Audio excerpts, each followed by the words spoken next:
When his first love walks back into his empire as the one person who can destroy him, neither of them will survive this unchanged. The champagne glass didn't just fall, it shattered, crystal exploding across imported marble like a gunshot, silencing 400 people in an instant.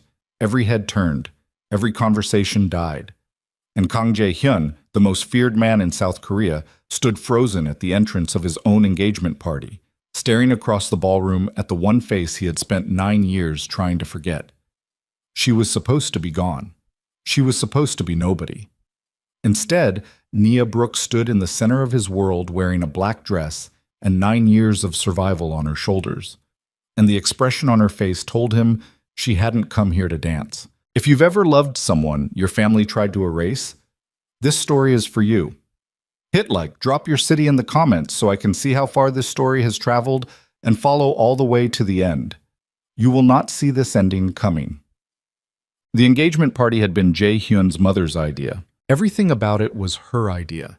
The venue, the guest list, the timing, even the woman standing at the other end of the room, wearing a champagne-colored gown and a smile that had been professionally calibrated for exactly this kind of occasion. Seo Yeon-ji was 28, elegant, the eldest daughter of the Seo family, whose shipping networks ran through every major port on the Korean peninsula. She was appropriate. She was strategic. She was in every measurable way exactly what a Kang heir was supposed to want. Jae-hyun had agreed to the engagement 6 weeks ago with the same energy he brought to most decisions these days, a flat, exhausted compliance dressed up as authority. He had looked at his mother across the dining room table, looked at the documents laying out the Seo family's assets and political connections, and said yes the way a man says yes when he has already forgotten what it feels like to want something. That was 6 weeks ago. Tonight, standing in the entrance of the Grand Hyatt Seoul's most exclusive ballroom, his champagne glass in pieces at his feet, and 400 of the most powerful people in the country watching his face, Jae-hyun was remembering what it felt like to want something. The feeling came back fast and ugly, like a bone resetting wrong. He hadn't dropped the glass. His hand had simply stopped working the moment his eyes found her. She was standing near the center of the room, beside the Mirai technology delegation. 12 executives in dark suits who had arrived an hour ago as representatives of the government's new infrastructure project, a $12 billion initiative that the Kang Syndicate's corporate division had been quietly bleeding money to support for the past 2 years. Jae-hyun had been told the delegation would include a guest CEO, someone whose company had developed the only quantum encryption architecture capable of supporting the project's data security requirements. He had not been told her name. Or maybe he had. Maybe someone had said Brooks Quantum Systems, and he had nodded and moved on because the name Brooks meant nothing to him anymore, because he had spent 9 years making sure it meant nothing to him, because he was Kang Jae-hyun, and he ran an empire, and he did not think about girls from the past who had vanished into America with their mothers and never looked back. Except she had looked back. She was looking at him right now. Nia Brooks was 34 years old, and she looked nothing like the 17-year-old girl who used to sit cross-legged on the floor of his family's library with her economics textbook spread around her like a barricade against the world. She was taller somehow, or maybe it was just the way she held herself, spine straight, shoulders back, not with the stiffness of someone performing confidence, but with the quietness of someone who had earned it. Her hair was natural, pulled back from her face, and she wore a black dress that cost more than most people in this room would admit to spending and less than half of them would expect her to be wearing. No excessive jewelry, no performance.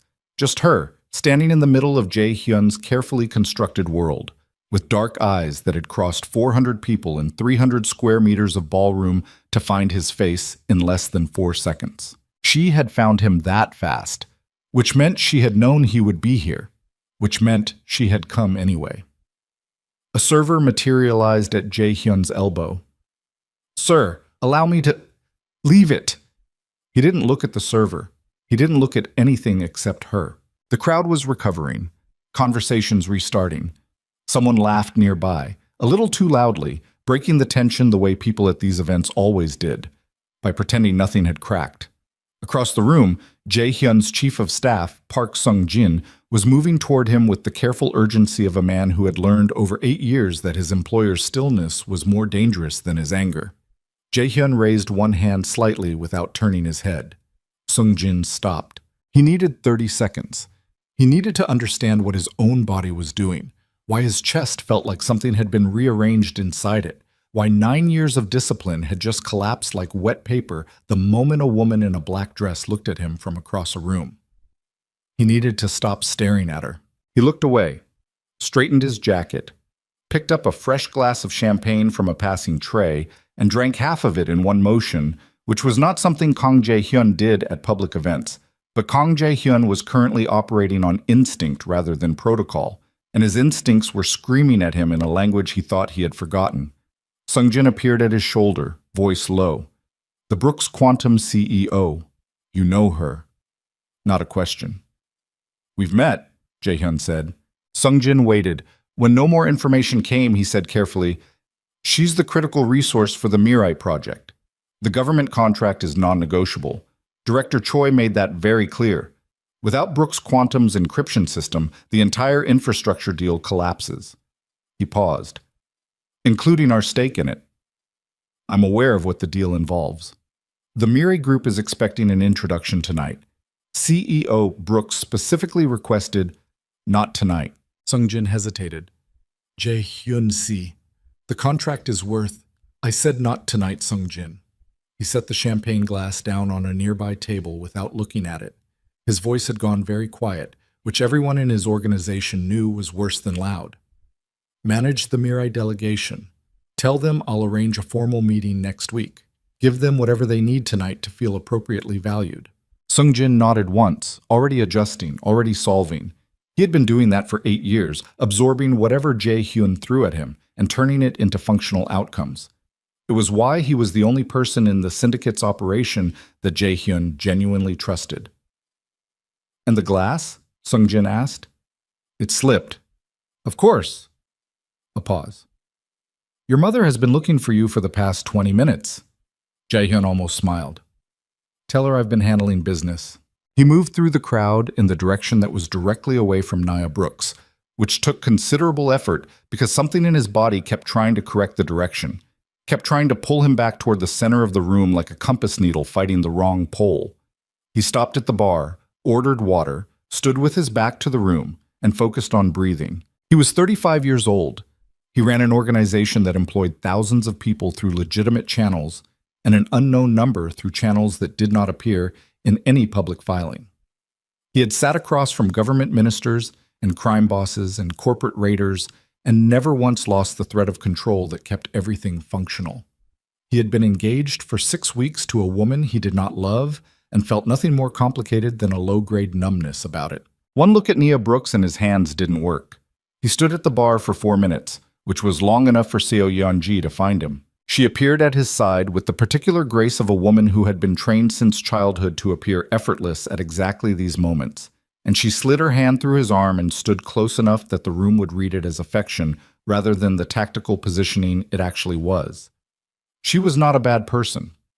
Jae-hyun had spent some effort over the past 6 weeks confirming this, that she was simply a woman doing what her family required of her, the same way he was a man doing what his family required of him.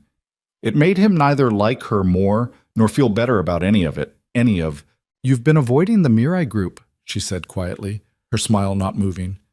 "I've been managing the room. Your mother wants you to make the rounds with me. The Choi family is here, and the Baek delegation from Busan arrived late. Apparently their flight was delayed. She wants photographs with both families before 10. Tell her I'll be there in a few minutes." Yeonji's fingers tightened slightly on his arm. Not much. Just enough to let him know she had noticed something. She was observant. Jae-hyun had to give her that. She had been watching him since he walked in, and she had cataloged the dropped glass and the 4 minutes at the bar, and now she was standing next to him doing the math. "Who is she?" Yeonji asked. The question landed with less drama than it deserved. Jae-hyun turned to look at his fiancée. The woman he would marry in 8 months.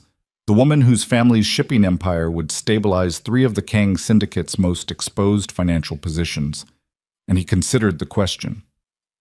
"No one you need to worry about," he said. Yeonji looked at him for a moment with an expression he couldn't quite read. Then she nodded, the movement small and precise. "That's almost exactly what someone would say about the person I need to worry about most."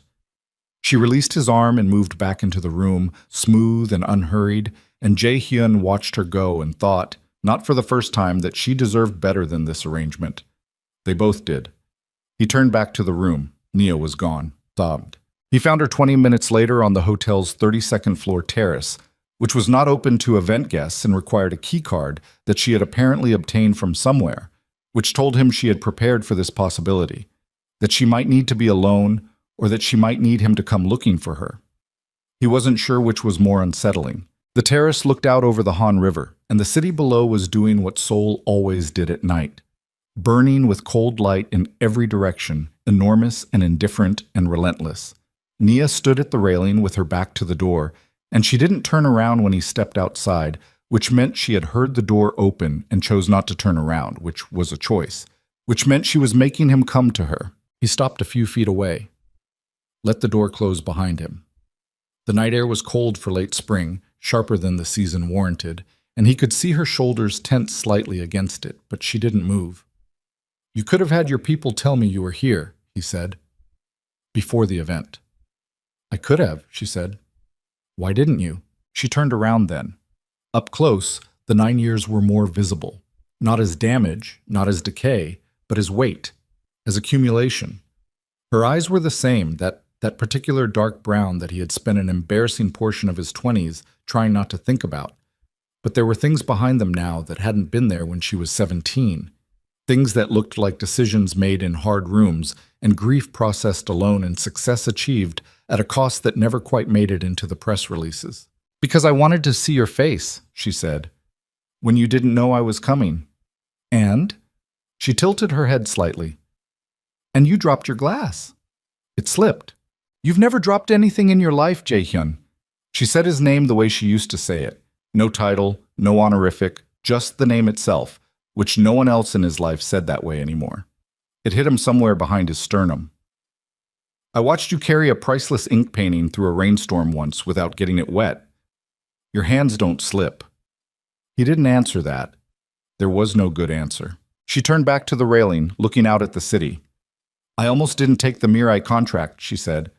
"When my team told me the Kong corporate division was involved, I almost said no." "What changed your mind?" "The project matters. What it would do for the country's data infrastructure. The actual impact on actual people. I couldn't let the contract go to a less capable firm because I had personal complications." She paused. "I also told myself that 9 years was enough time, that I was a professional, that I could walk into a room where you were and feel nothing." "Could you?" A long silence.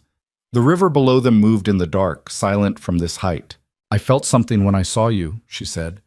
"I'm not going to pretend otherwise, but I need you to understand something, Jae-hyun. I'm not here for whatever you're about to tell yourself I'm here for. I'm here for the contract. I'm here because the government needs my technology and your corporate infrastructure, and we are going to work together professionally for 6 weeks, and then I am going back to New York." "Okay," he said. She looked at him. "Okay? What else do you want me to say?" "I want you to say you understand." "I understand," he said. And then, because he was 35 years old and had spent 9 years learning to say true things clearly, even when they were inconvenient. "And I also understand that you being here is the first time in 9 years that something in this city has felt like it matters." Nia stared at him. Something moved across her face. Not softness, not the melting walls emotional moment that the situation might suggest, but something harder than that and more honest. Anger, maybe, or the complicated thing that lives just next to anger, when someone says something you didn't give them permission to say, and it's true anyway. "Don't do that," she said. "I'm not doing anything. You're doing that thing where you say the true thing and let it sit there and wait for me to react to it. Or I'm just talking to you, the way I used to. We're not 17 anymore." "No," he agreed. "We're not." He moved to the railing, a few feet from her, and looked out at the city. "You built something extraordinary. I followed your company from the early days, before the Series B, before the MIT press coverage, from the first patent filing." She went very still. "Don't be surprised," he said. "You knew I would. I didn't know anything about what you would do. You knew me." "I knew a boy," she said, and her voice had gone quieter, the edges of something dangerous in it. A boy who watched his family destroy mine and couldn't stop it. I don't know what kind of man you became. It landed the way it was meant to. Not cruelly, but precisely. Like a scalpel rather than a hammer. Taehyun absorbed it, which was all he could do because she was not wrong, and he had spent 9 years knowing she was not wrong. "No," he said, "you don't." They stood in silence for a while after that. The city burned below them. The wind off the river was getting colder. "The first meeting is Monday," she said eventually. 9 a.m. Kang Tower, 42nd floor, I assume? "Yes. I'll have my lead architect and 2 senior engineers. We'll need access to your infrastructure team's technical documentation by Friday. You'll have it Thursday." She nodded, a professional nod, a nod that was doing a great deal of emotional work. "Monday," she said, and pushed off the railing and walked past him toward the door. "Nia." She stopped but didn't turn around. "Your mother," he said. "Is she—" He stopped. The question was wrong. The question assumed things. He restructured it. "Is she well?" A long silence. Long enough that he counted it. "Good night, Jae-hyun," she said, and went inside. He didn't sleep that night. This was not unusual. Jae-hyun averaged 4 to 5 hours most nights, a habit cultivated over years of running an organization where problems arrived on a 24-hour schedule and every delayed response cost something. But usually when he didn't sleep, it was because his mind was working, processing deals and threats and variables. Tonight his mind wasn't working. It was just running the same 3 seconds on a loop. Nia's face across the ballroom, the moment before she composed herself, the moment when her expression was still raw and unmanaged and told him everything he needed to know and several things he didn't want to know. He sat in the study of his penthouse apartment in Gangnam, in the dark, with a glass of whiskey he wasn't drinking, and looked at the city the way he had looked at it for the past 9 years, as something he controlled and was trapped by simultaneously. The Kong Syndicate occupied most of his waking hours and a significant portion of his sleeping ones. It was an empire built over 3 generations, and it was his to run now because his father had spent the last 2 years progressively losing the ability to run anything, and because there was no one else. Because Jae-hyun was the only child, had been raised for exactly this purpose, had been shaped by his entire life into the specific tool this organization required. He thought about the engagement party, about Yeonji's face when she looked at him and asked who the woman was, about the politeness with which she had handled a situation that had to be at minimum confusing and at maximum genuinely painful. He thought about what she deserved and what he was giving her instead, and felt the specific low-grade shame of a man who has agreed to something he knows is wrong because the alternative requires more courage than he currently possesses. He picked up his phone, sent Sung-jin a message. "Prepare a full briefing on Brooks quantum systems. Everything since founding. I want it on my desk by tomorrow morning." Then he put the phone down and thought about Nia's question. Not a question, a statement. "I knew a boy who watched his family destroy mine and couldn't stop it. He had been 18 years old. He had been 18 years old and he had come home from a weekend in Jeju to find the housekeeper's quarters empty, and his mother sitting in the main salon with the particular composed expression she wore when she had solved a problem. He had stood in the hallway outside the salon for 3 minutes before going in, and in those 3 minutes he had understood several things simultaneously. That Nia was gone, that his mother had made her go, and that if he walked into that salon and said the wrong thing, he would lose whatever leverage he had left in this family entirely, which was not much, and which he needed to protect his ability to eventually do things that mattered. That was what he had told himself. Standing in the hallway at 18 years old, heart doing something catastrophic inside his chest, he had told himself, protect your leverage, survive this, find her later. He had never found her. He had told himself he was waiting for the right moment, and the right moment never came. And the years went past, and the organization consumed everything.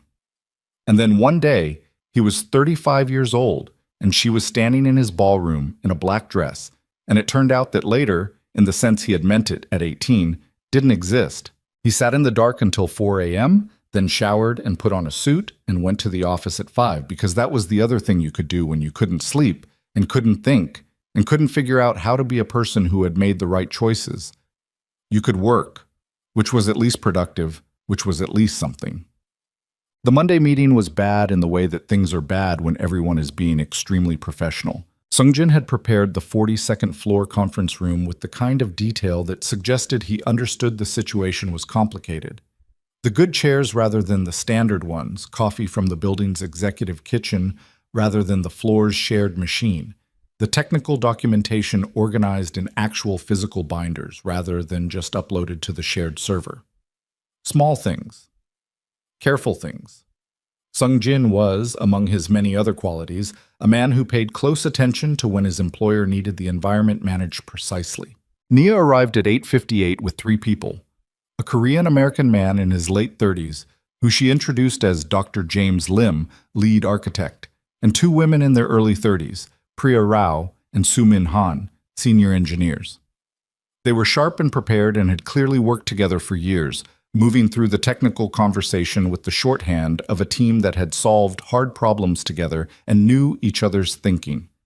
Jae-hyun noted it, the way Nia had built around herself people who were genuinely excellent, not just credentialed. It was a particular kind of leadership quality, the ability to attract real talent and keep it. He had 4 people on his side, his infrastructure director, 2 technical leads, and Sungjin. He did not participate in the technical portion of the meeting himself. That was not his role in these rooms. His role was to watch, to understand dynamics, to identify the pressure points that numbers and specifications couldn't capture. He sat at the end of the table and let his team work, and watched Nia run her side of the table with the particular efficiency of someone who knew exactly what they needed and had no interest in spending time on anything else. She did not look at him more than was professionally required. She directed questions to his infrastructure director when she had questions. She acknowledged his presence when introductions required it, and not otherwise. She was, in every observable way, exactly what she had said she would be on the terrace. A professional, here to do a job, treating him as the business counterpart he was. It was infuriating. It was also, he recognized, exactly the correct approach, and he respected it, which made it more infuriating. The meeting ran 2 hours and 20 minutes. It ended with a technical alignment document and a project timeline and a scheduled follow-up for Wednesday. Nia gathered her materials with the same efficiency that characterized everything else about her and her team, filed out ahead of her, and she paused at the door. The timeline is aggressive, she said, not specifically to him. Him, addressing the room. The government deadline doesn't move, Jae-hyun said. I know, I'm not complaining. I'm identifying that it's aggressive and that we'll need full cooperation from your infrastructure team. No delays on documentation, no committee approvals slowing down technical decisions. You'll have direct access. Anything you need from our team, you ask, you get it within 24 hours. She looked at him then, properly, for the first time since the meeting began, reading something in his face. Okay, she said, and left. Sungjin waited until the room was clear, then said, She's remarkable. Don't, Jae-hyun said. I'm making a professional observation. Make it somewhere else. Sungjin allowed himself the smallest possible smile, which was the only kind Sungjin ever permitted himself, and gathered his folders. Your mother called while the meeting was running. She wants dinner on Wednesday. Move it to Thursday. She'll ask why. Tell her I have a project conflict. Sungjin nodded. She's going to find out about the Brooks involvement in the Mirai contract. I know. It would be better if she heard it from you first. Jae-hyun looked at the door through which Nia had just exited. The room still smelled faintly of her perfume. Something clean and dark, nothing floral, which was consistent. I'll handle it, he said. He did not handle it. 4 days passed. He told himself he was waiting for the right moment, which was a habit he was apparently still capable of at 35. And in the meantime, the project moved forward with a velocity that told him Nia was not in Seoul to waste time. Her team worked 16-hour days. She worked longer. Twice he arrived at Kang Tower before 6 a.m. to find her already in the 42nd floor workspace they'd allocated for the Brooks Quantum team, sitting at a workstation with coffee going cold beside her and technical schematics open on 3 screens. The first time, he stopped in the doorway and she looked up, and there was a single unguarded second before her expression reset to professional, and in that second she looked exhausted and focused and alive in a way that made his chest do the thing it had been doing since the ballroom. You're here early, he said. I'm always here early. She turned back to the screen. Your infrastructure team's security protocols have a gap in the data handoff layer. I need your director's cell number. He gave it to her. Left. Did not allow himself to stay. The second time he brought coffee, 2 cups, because it was before 6 and the kitchen wasn't staffed, and she looked at the cup he set beside her workstation for a long moment before picking it up. Thank you, she said. How's the gap? Closed. Found 2 more. Serious? Patchable. I'm documenting them for your security team's benefit. They're not related to the Mirai project, but they should know. She glanced at him. Do you want the report going to Sung Jin or your infrastructure director? Both. She nodded, turned back to the screen, and he stood there for approximately 3 seconds longer than was necessary before leaving. By the end of the first week, his mother knew. He was not surprised.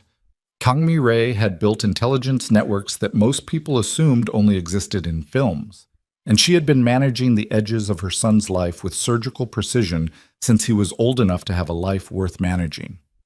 She called him on Friday evening, and the call lasted 7 minutes, and it was not pleasant. Nia Brooks, his mother said. The name landed like she was setting it on a table between them, carefully, deliberately, making sure he saw exactly what she thought she was placing. She's the CEO of the company contracted for the Mirai project, he said. The government selected her. It wasn't our choice. You knew she would be involved and you didn't tell me. A pause. I found out the night of the engagement party. And you've said nothing for a week. There was nothing to say. It's a business arrangement. Don't treat me like one of your board members, Jae-hyun. His mother's voice had gone to the particular cold register that he had feared at 8 years old and had learned to recognize clearly by 18 as the signal that she was no longer arguing. She was deciding. That girl and her mother are the past. A past that was handled. I will not have the stability of this family or this organization disrupted by... She's doing her job, Jae-hyun said. I'm doing mine. The project takes 6 weeks. And then she goes back to America. Yes. A long silence on the line. I want her treated professionally and distantly, his mother said. She is a vendor. She will be compensated appropriately for her work, and she will leave. If I find out there is anything beyond professional contact, good night, Yomioni. He ended the call, stood in his apartment looking at the city. His phone buzzed twice with follow-up messages from his mother that he didn't open. He thought about the words she had used. Handled, the way you handled a problem, the way you handled something that was in your way. Nia and her mother handled. He sat with that word for a long time.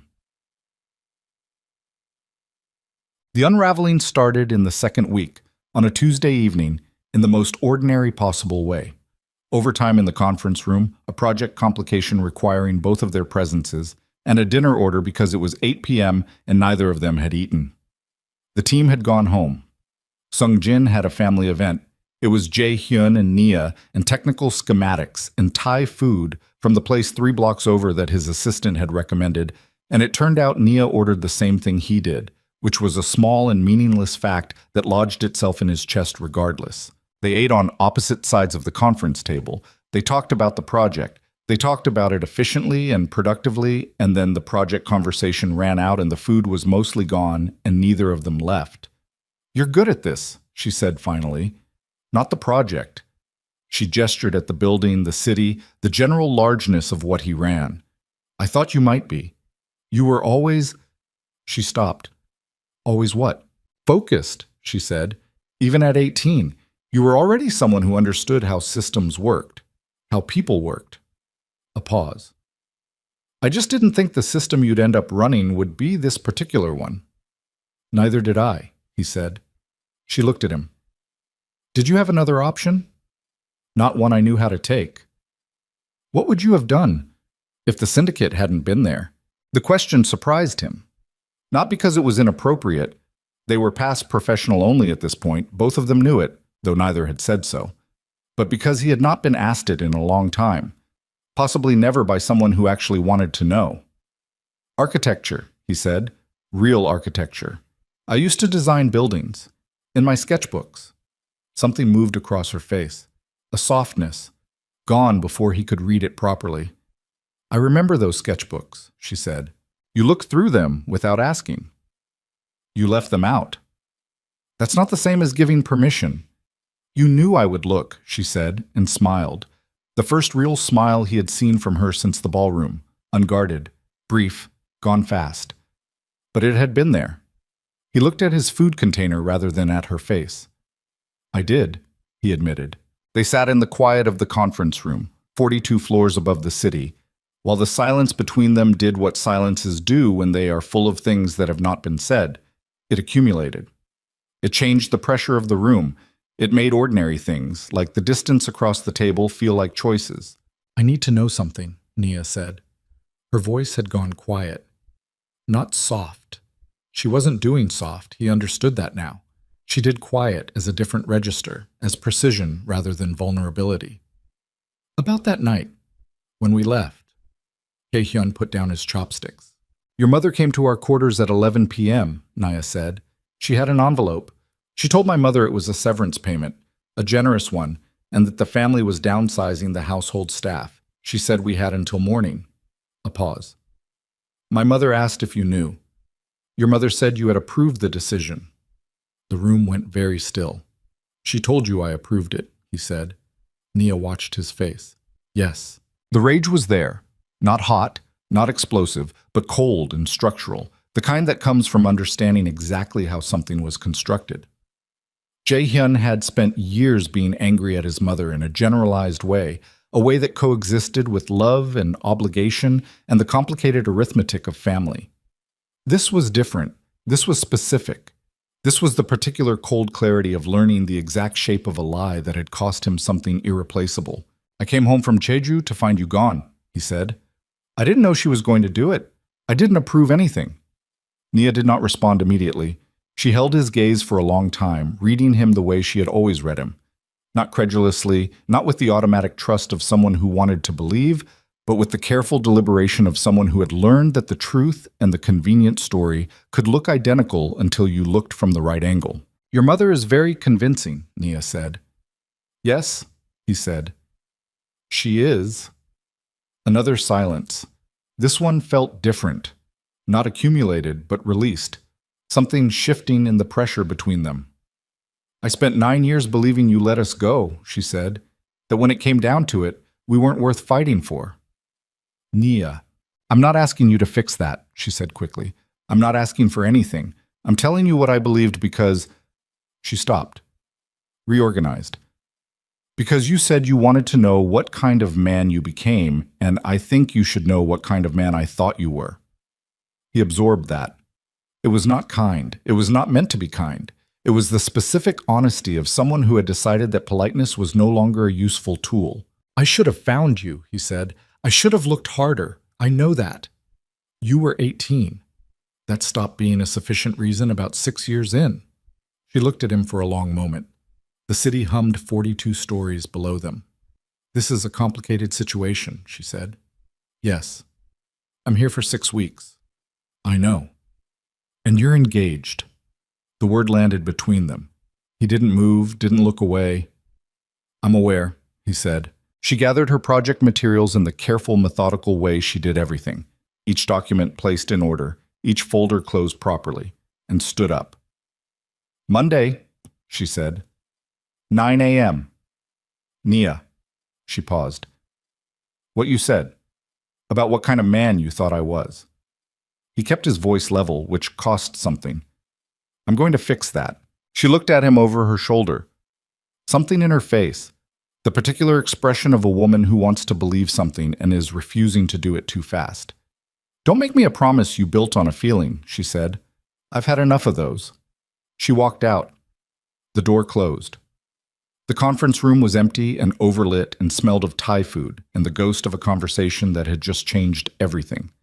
Jae-hyun sat alone at the head of the table for a long time. His phone lit up on the surface beside him. A message from his mother. I trust you're being sensible. The Seo family is expecting the engagement confirmation in the press next week. He looked at the message for a long moment. Then he put the phone face down on the table. He reached for his glass of water and his hand was steady, completely, deliberately steady, as he raised it to his mouth. He was making a decision, he understood. not yet in the articulated, spoken, irreversible way, but in the way that things begin before they begin, in the quiet space before the action, where the man knows what he is going to do even before he has admitted it to himself. Outside, Soul burned in the dark below the window. Indifferent. Enormous. Unaware that something had just cracked open on the 42nd floor, something that, once open, was not going to close again. Whatever came next was going to cost him. He was 35 years old, and it had been 9 years, and the cost of the thing he was going to do was going to be enormous, and he sat in the empty conference room in the dark city and discovered, with a kind of exhausted relief, that he didn't care. He had been inside the gilded cage for 17 years. He had called it discipline, obligation, leadership. He had called it everything except what it was. What it was fear. And Nia Brooks had walked back into his city and looked at him across a ballroom with 9 years of survival in her eyes, and the fear, quietly and without ceremony, had begun to lose its grip. 3 floors below, in the elevator descending toward the lobby, Nia stood alone and held her project folder against her chest and breathed. Just breathed. Her team would be at the hotel. She had calls to make. New York, her board, her VP of operations who texted at all hours. She had 6 weeks of work ahead, and a government contract that mattered, and a career she had built from nothing on a continent she had arrived in, with 1 suitcase and a wound and a mother who worked double shifts so she could study. She had not survived all of that to lose her mind in an elevator over a man who dropped his champagne glass. The elevator stopped on the 28th floor. The doors opened. Chae Hyun's mother stepped in. Kang Mi-rae was 61 years old and looked exactly like a woman who had been deciding outcomes for other people her entire life. Slim, immaculate, with the particular stillness of someone who had never, not once, been uncertain about where she stood. She looked at Nia with recognition so immediate and complete that it was almost impressive. No hesitation, no pretense of a social recovery, just the full beam attention of someone who had known this moment was coming and had prepared for it. "Miss Brooks," she said. The elevator doors closed. "Mrs. Kang," Nia said. 28 floors of descent. Neither of them moved. "I understand you're doing excellent work on the Mirai project," Kang Mi-rae said. Her English was perfect, unhurried, with the cadence of someone who had selected each word 3 sentences ahead. "My son speaks highly of your team's technical capabilities." "We're doing our jobs," Nia said. "Indeed." A pause that felt architectural. "I wonder if I might buy you coffee tomorrow morning. As the family hosting your company's work here, I'd like to express our appreciation personally." Nia looked at the elevator doors. "I appreciate the offer," she said. 8 a.m., Kang Mi-rae said. "The lobby cafe. I'll have a table reserved." The elevator reached the ground floor. The doors opened. "Good evening, Miss Brooks," Kang Mi-rae said and stepped out first. Nia stood in the elevator for 2 seconds after she left, which was long enough to understand several things at once. That Chae Hyun's mother had not come to that elevator by accident, that the coffee invitation was not an invitation, and that whatever had cracked open in the conference room 42 floors above had just become visible to the one person with both the motive and the capacity to close it permanently. The doors began to slide shut. Nia put her hand out and stopped them. She stepped out into the lobby. She was going to that coffee meeting. The lobby cafe at 8 a.m. was quiet, in the way expensive places are quiet. Not empty, but carefully arranged so that conversations didn't carry, so that the distance between tables felt like privacy rather than architecture. Kang Mi-rae was already seated when Nia arrived, which Nia had expected. Women like Kang Mi-rae were always already seated. They arrived early so that you walked toward them, so that the geometry of the room established who was waiting for whom before a word was spoken. Nia had been up since 5. She had reviewed the project files, responded to her New York board's overnight emails, and spent 45 minutes in the hotel gym doing the kind of workout that was less about fitness and more about getting her body to behave, to stop the low-level hum of adrenaline that had been running since the elevator the night before, since the conference room, since the ballroom, since all of it. It hadn't entirely worked, but she was here, and she was composed, and she was wearing a charcoal blazer and flat shoes because she had learned years ago that the right clothes could do a portion of the emotional labor for you. She sat down across from Chae Hyun's mother without being invited to sit. A small thing. Kang Mi-rae noticed it, Her expression didn't change, but she set her teacup down with a fractional pause that told Nia everything she needed to know about how this conversation had been scripted in the older woman's mind, and how quickly that script was already adjusting. "You look well," Kang Mi-rae said. "The years have been good to you." "They've been instructive," Nia said. A server appeared. Nia ordered black coffee without looking at the menu, and the server disappeared, and they were alone in the particular way two people are alone when every surrounding sound has become irrelevant. "I'll be direct," Kang Mi-rae said, which was what people said when they intended to be precisely as indirect as required.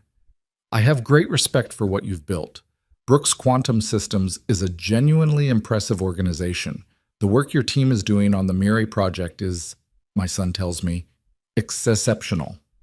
"Your son is not involved in the technical evaluation," Nia said, "so I'm not sure what he's told you." Kang Mi-rae paused. A real pause this time, not architectural. She was recalibrating. "He pays attention." "He always did." The words were out before Nia decided to say them. They landed in the space between the two women and stayed there, specific and irretrievable. Kang Mi-rae looked at her for a long moment, and what Nia saw in the older woman's face was not hostility, not yet, but something more uncomfortable than hostility. Recognition. "Miss Brooks," Kang Mi-rae said, "you are a sophisticated woman. You understand that there are systems that have nothing to do with personal feeling, family structures, obligations, arrangements that protect large numbers of people and their livelihoods. You built a company. You understand how decisions are made at scale." Nia's coffee arrived. She wrapped both hands around the cup, didn't drink. "I understand how decisions are made," she said.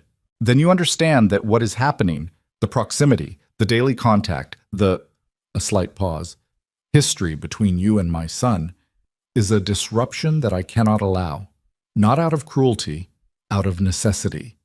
Nia looked at her. "You came to our quarters at 11 p.m., Nia said, 17 years ago. My mother opened the door in her work clothes because she hadn't finished her shift yet. You handed her an envelope and told her the family was downsizing staff. She kept her voice level. It cost her. You told her Jae-hyun had approved the decision." Kang Mi-rae did not look away. "My mother spent the next 3 hours packing everything we owned," Nia continued. "She didn't cry. Not that night. She was too busy making phone calls, finding a place to stay, figuring out how to get us to the airport by morning. She didn't cry until we were on the plane. I was sitting next to her and she turned toward the window and her shoulders were shaking and I was 17 years old and I didn't know how to help her, so I just put my hand on her arm and held it the entire flight." She paused.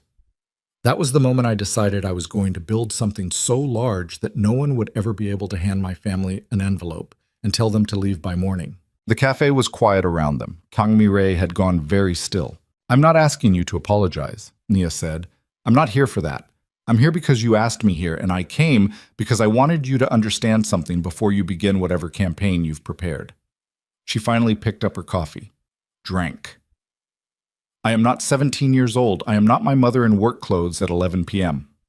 I have a $300 million company and a government contract that your son's organization needs, and I have nothing to lose from this project except time.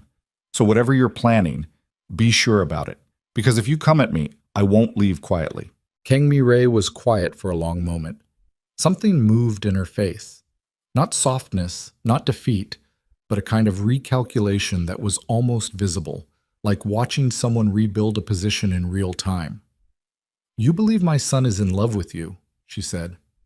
"I don't think anything about your son's feelings. I think he's running an organization under tremendous pressure, and I think he's in an engagement he didn't choose, and I think that's your business, and his, not mine." "And yet you stayed on the terrace with him for 30 minutes the night of the party." Nia set her cup down. "Were you watching?" "I protect my family, yes." "Then you already know the answer to your question, and you didn't need to have coffee with me." She pushed her chair back, stood, looked down at Kang Mi-rae with the specific composure of a woman who has learned that the most powerful thing you can do in a room is refuse to need anything from it. "Thank you for the coffee," Nia said. "I'll see your team at the 9 o'clock project check-in." She left. She walked through the lobby without hurrying, stepped outside into the early morning air, stood on the sidewalk for exactly 30 seconds, breathing, eyes on the mid-distance where the city was doing what cities do in the morning. Waking up, indifferent, enormous, continuous. Then she took out her phone and called Dr. James Lim. "Change in plan," she said when he answered. "I want the project timeline compressed. What would it take to finish in 4 weeks instead of 6? A long pause on the line. "Nia, what would it take, James?" He exhaled. "Every person on the team working at maximum capacity. No weekends. Probably some nights. Can we do it?" Another pause. "If Kang's infrastructure team matches our pace, which would require their director to—" "I'll handle the director," she said. "Get the team together at 8:30 before the 9 o'clock check-in." She ended the call, stood on the sidewalk for one more second, then she went back inside. Jae-hyun found out about the compressed timeline at the 9 a.m. check-in when Nia put the revised schedule on the screen and walked the room through it with the brisk efficiency of someone who had already made the decision and was now delivering a briefing rather than opening a discussion. He sat at the end of the table and watched her and kept his face neutral, which was something he was good at and which had never felt more effortful. She was accelerating, pulling toward the door. 4 weeks instead of 6, 2 less weeks of daily contact, 2 less weeks of 8 p.m. conference rooms and Thai food. And conversations that kept going past the project and into the other thing, the thing that neither of them had named and that she was now clearly, methodically trying to outrun. He knew why. He didn't need to be told. His mother had requested the coffee meeting. Sungjin had flagged it. And he had told himself he was going to let it happen, that his mother was entitled to manage her concerns, that Nia was an adult who could handle a conversation. He had told himself these things, and they had all been, in their individual ways, reasonable, and they had all been, in aggregate, a failure of nerve. After the check-in ended, when the room had mostly cleared, he said, "A word." Nia looked at him. Her team filed out with the careful unobtrusiveness of people who had decided not to notice things. When it was just the two of them, she said, "The timeline is achievable." "I'm not talking about the timeline." "I know." He stood up, moved to the window. The city was sharp and clear below, the sort of morning that made Seoul look like it had been built to be seen from above. "What did she say to you?" "Nothing I wasn't expecting." "Nia, she told me you had obligations. She told me there were systems in place that protected a lot of people. She reminded me, without quite saying it, that she still had levers she could pull." A pause. "And I reminded her that I'm not the same person she put on a plane 17 years ago." He turned from the window.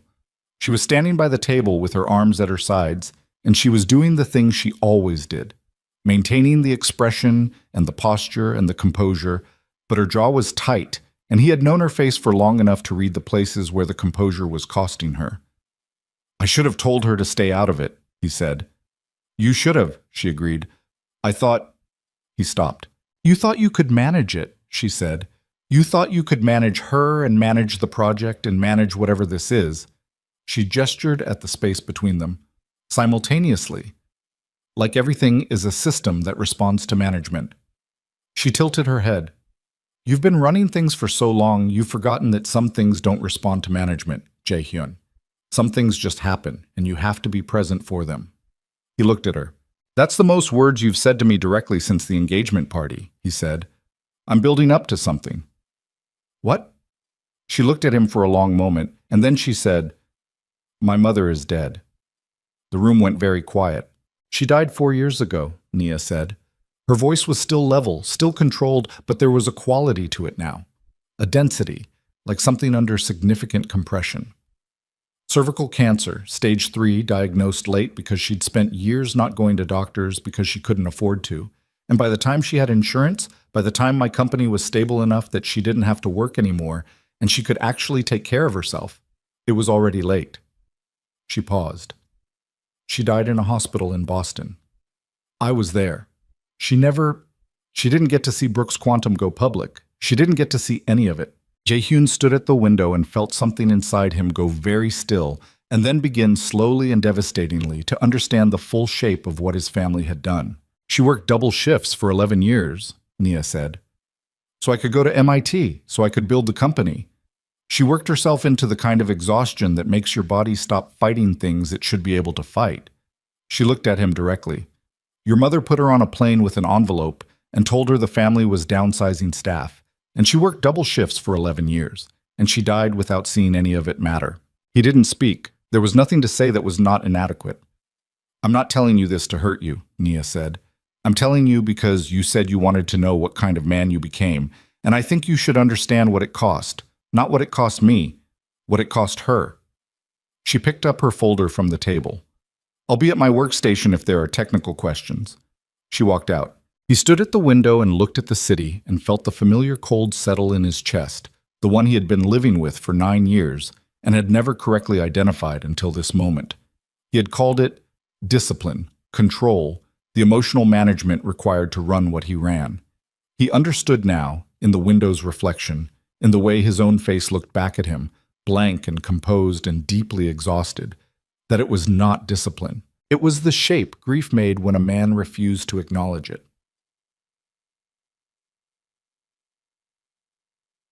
He called his mother that afternoon.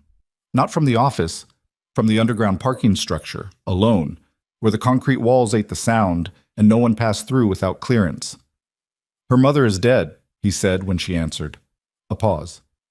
I see. She worked double shifts for 11 years, Aomeoni, after you put her on a plane. Jae-hyun, did you know? When you did it? Did you think about what would happen to them? His mother's voice, when it came, was neither cold nor defensive. It was something he hadn't heard from her in a long time, careful. The voice of a woman who knew she was on ground that could shift. I thought about what would happen to this family, she said. I thought about what would happen to you, what that girl represented, the distraction, the attachment, the exposure it created at a time when your father was already... She stopped. I made a decision that I believed protected the family. I stand by that. She told me you told her mother that I approved it. Silence. You told her I had agreed to it, he said. You told a woman who had done nothing wrong, who had worked in this house, who had been nothing but decent, that her daughter's relationship with my son had been ended with my knowledge and my approval. You made her believe I had decided she wasn't worth keeping. I needed her to leave without making it a fight. I know, clean and quick and surgical. The rage in his chest was cold and measured, which was worse than heat. What did it cost you to say that? Nothing. It cost you nothing. It cost them everything. This conversation is not negotiable, he said. I'm not asking for your perspective on the decision. I'm telling you that I understand now completely what it cost. And I'm telling you that the engagement with the Seo family needs to be reconsidered. A silence that had weight. You're not serious, his mother said. When am I not serious? Jae-hyun, listen to yourself. Because a woman you knew as a teenager walked back into... Because I have spent 17 years doing what this family required, he said. Every decision, every compromise, every obligation I accepted because the organization required it, or the family required it, or you required it. I accepted all of it. A pause. I need you to hear me clearly. I will fulfill every professional obligation to the Seo family. I will ensure their business interests are properly handled and that they are not harmed by any transition. But I am not marrying Yeonji. That is no longer available as an option. The silence that followed was the longest of the call. If you do this, his mother said slowly, you need to understand what you are doing, not just to the Seo Alliance, to the council, to the families who are watching to see whether you are as strong as your father was. Any sign of instability, any public fracture, will be read as weakness. And weakness in this position is dangerous, I know. People will move. Let them. Jae-hyun, her voice dropped. For the first time in the conversation, it lost its structure and became something closer to what it had been when he was very young. Not cold, not strategic, but frightened.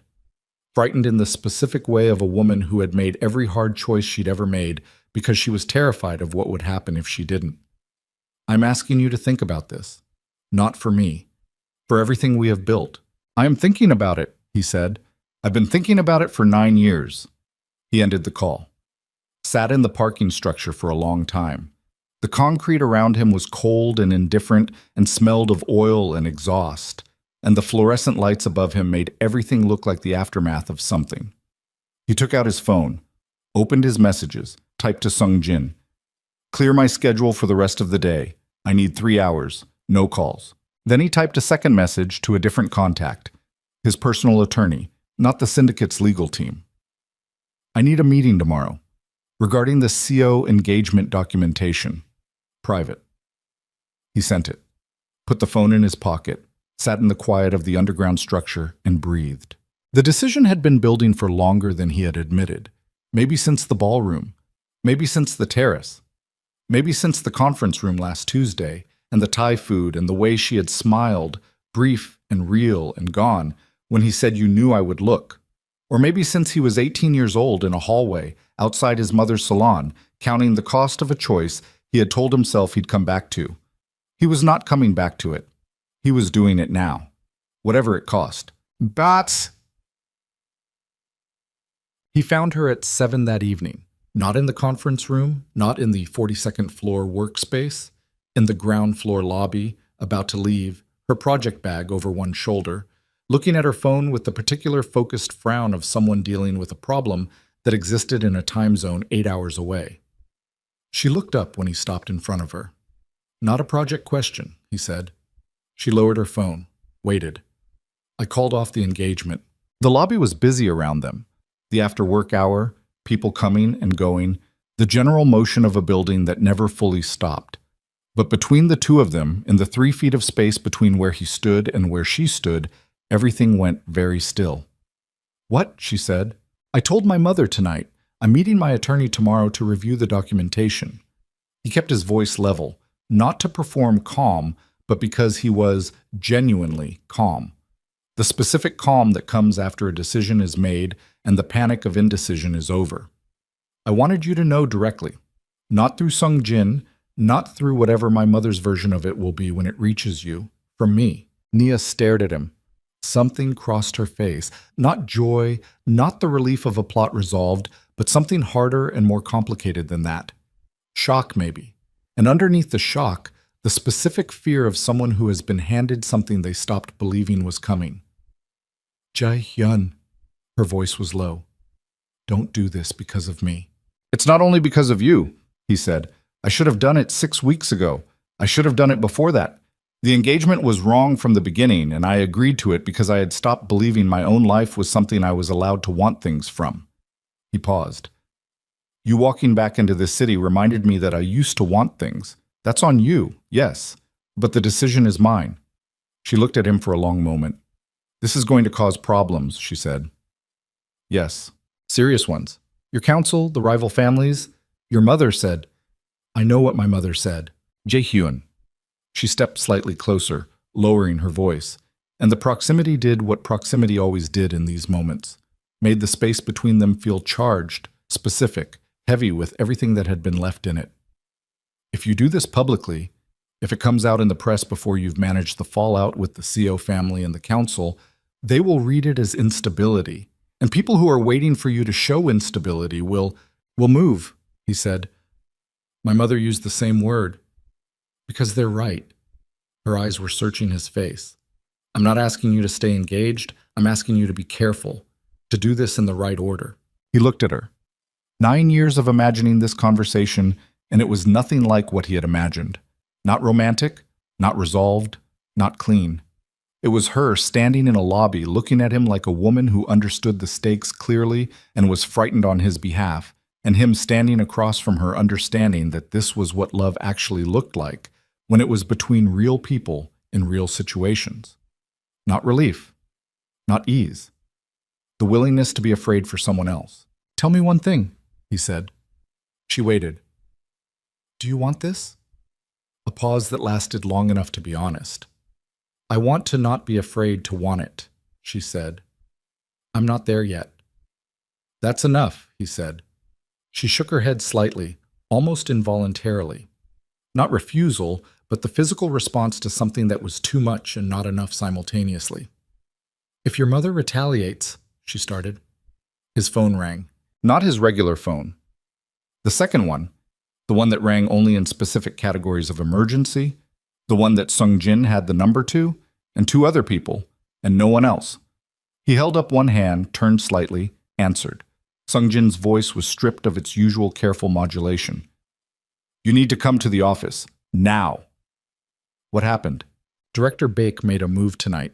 He's called an emergency council session for tomorrow morning. He's bringing a vote of no confidence. A pause. He has 7 of the 12 council seats confirmed. He announced it 40 minutes ago. Jae-hyun went still. Jae-hyun, see? Sung-jin's voice dropped further. Someone told him about the engagement call. About your conversation with your mother this afternoon. Someone inside the family passed it in under 3 hours. The lobby around him continued its motion. People walking, conversations, the indifferent normal operation of a building in a city and a world that didn't know or care that something had just been set in motion that could not be stopped. Jae-hyun looked at Nia. She had read his face. Her own face had gone still and careful, and in her eyes was the particular expression of a woman who understood without being told that what she was looking at was the moment a man steps off solid ground, and the ground does not come back. "I have to go," he said. "I know," she said. He held her gaze for 3 seconds. Then he walked toward the exit, fast and deliberate, already restructuring, already calculating. And behind him, without turning around, he heard her say his name. He stopped. "Whatever happens tomorrow," she said quietly, "don't disappear on me again." He didn't turn around, but he stood still for 1 second, absorbing it, letting it land somewhere it would hold. Then he walked out into the Seoul night, and the door closed behind him, and somewhere across the city, in a room he hadn't been invited to, 12 men were deciding the future of everything he had spent his life building. And at least one of them was doing it with information that had come from inside his own walls. The Kang Syndicate's council chamber was on the 54th floor of a building that did not appear in any public directory, in a district of Seoul where the streets were wide and clean, and the buildings had the particular blankness of structures that had been designed to be unremembered. Jae-hyun had been in this room 47 times in his life. He knew the weight of the chairs, the acoustics of the ceiling, the way the room's single floor-to-ceiling window framed the city like a threat rather than a view. He had sat at the head of its table for 3 years and watched men twice his age try to read his face and fail. He arrived at 11 p.m. to find Sung-jin waiting in the corridor outside, which meant the situation was worse than the phone call had conveyed because Sung-jin only waited in corridors when he had information he didn't want transmitted electronically. "Tell me," Jae-hyun said. Sung-jin fell into step beside him, voice low, eyes forward. "Beck has 9 seats, not 7. 2 more flipped in the last 2 hours, Chairman Lim and Director Oh. Both of them were solid 3 weeks ago. What changed?" "Money.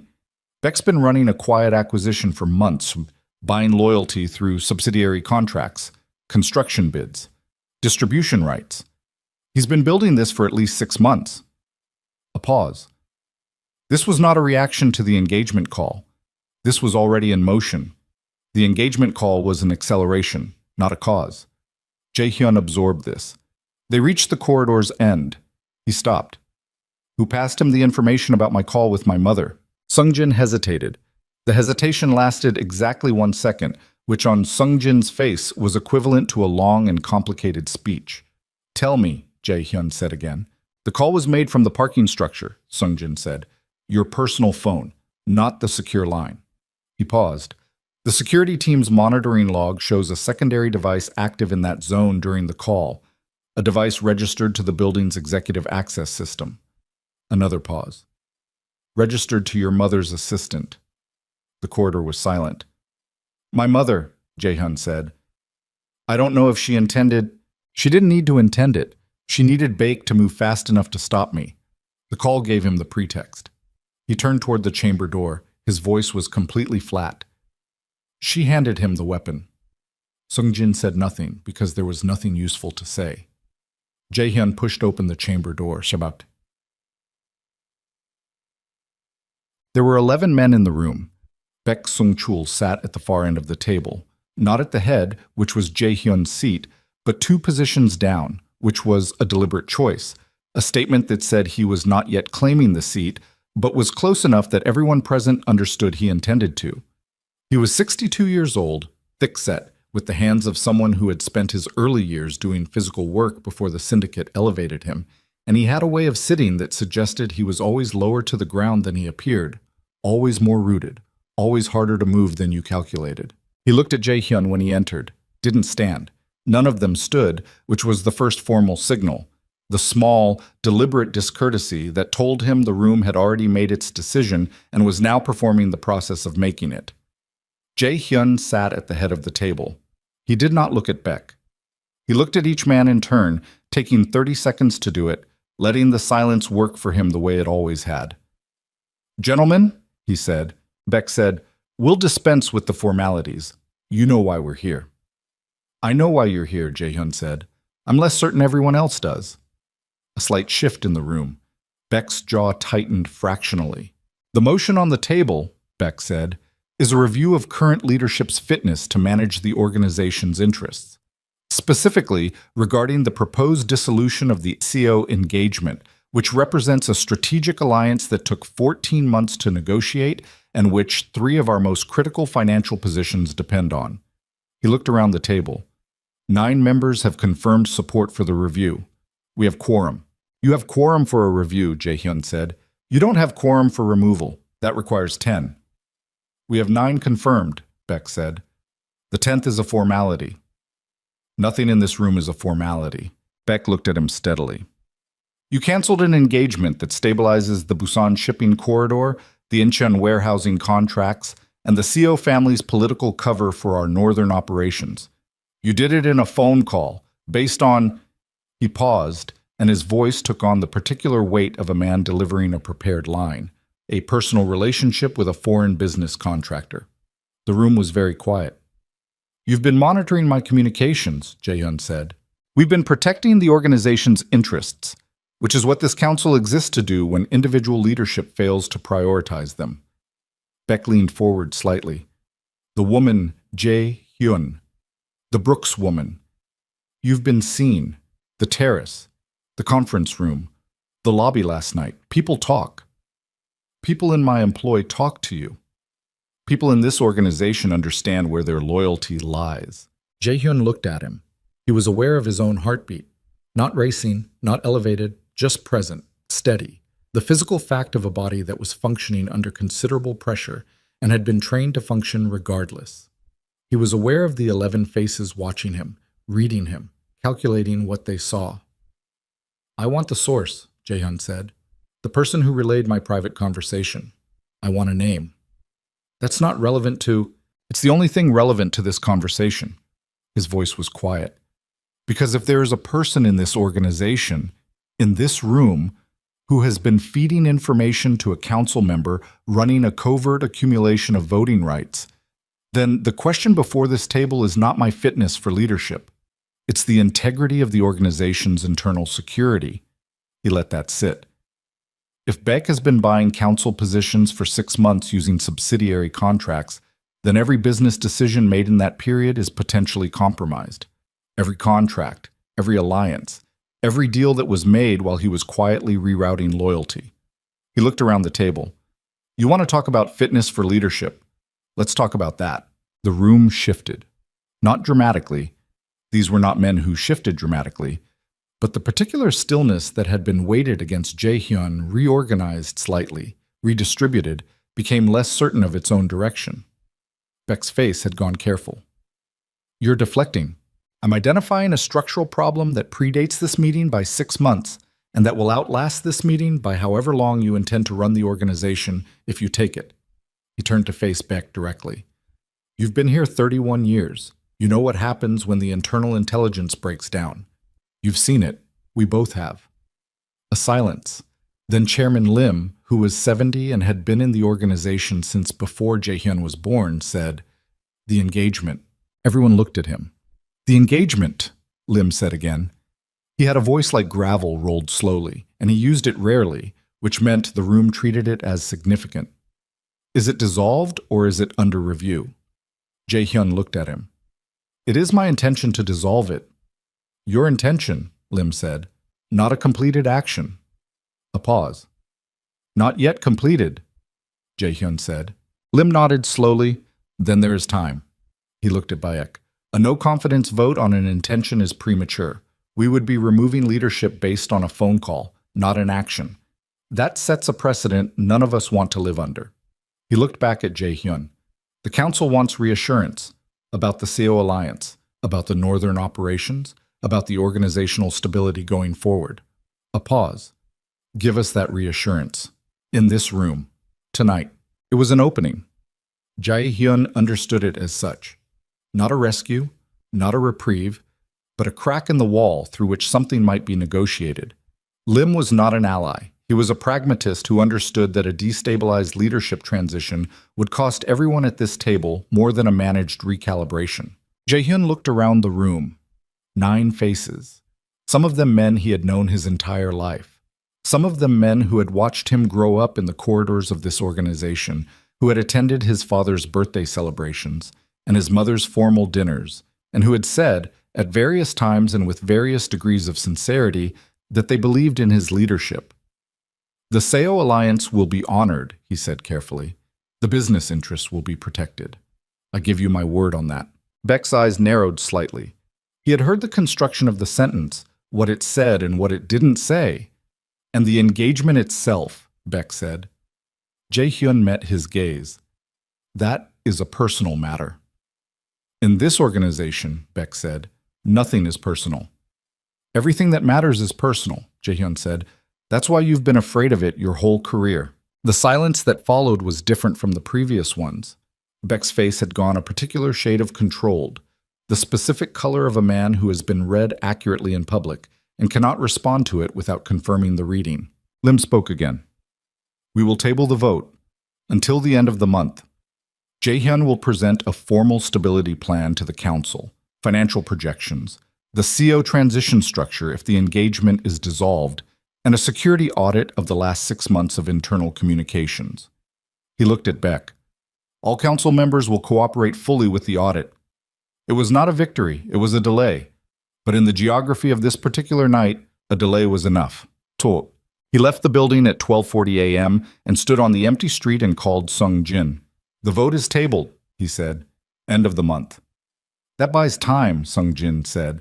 It buys 30 days. I need the internal security audit started tonight.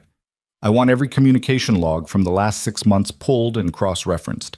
And I need to know, specifically, the full record of contact between Baek Sung-chul and the subsidiary contractors he's been using to buy votes.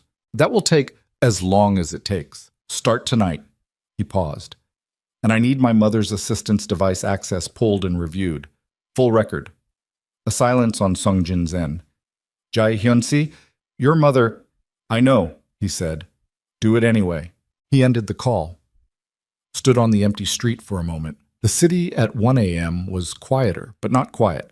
Seoul never went fully quiet, just shifted registers, became something lower and more continuous.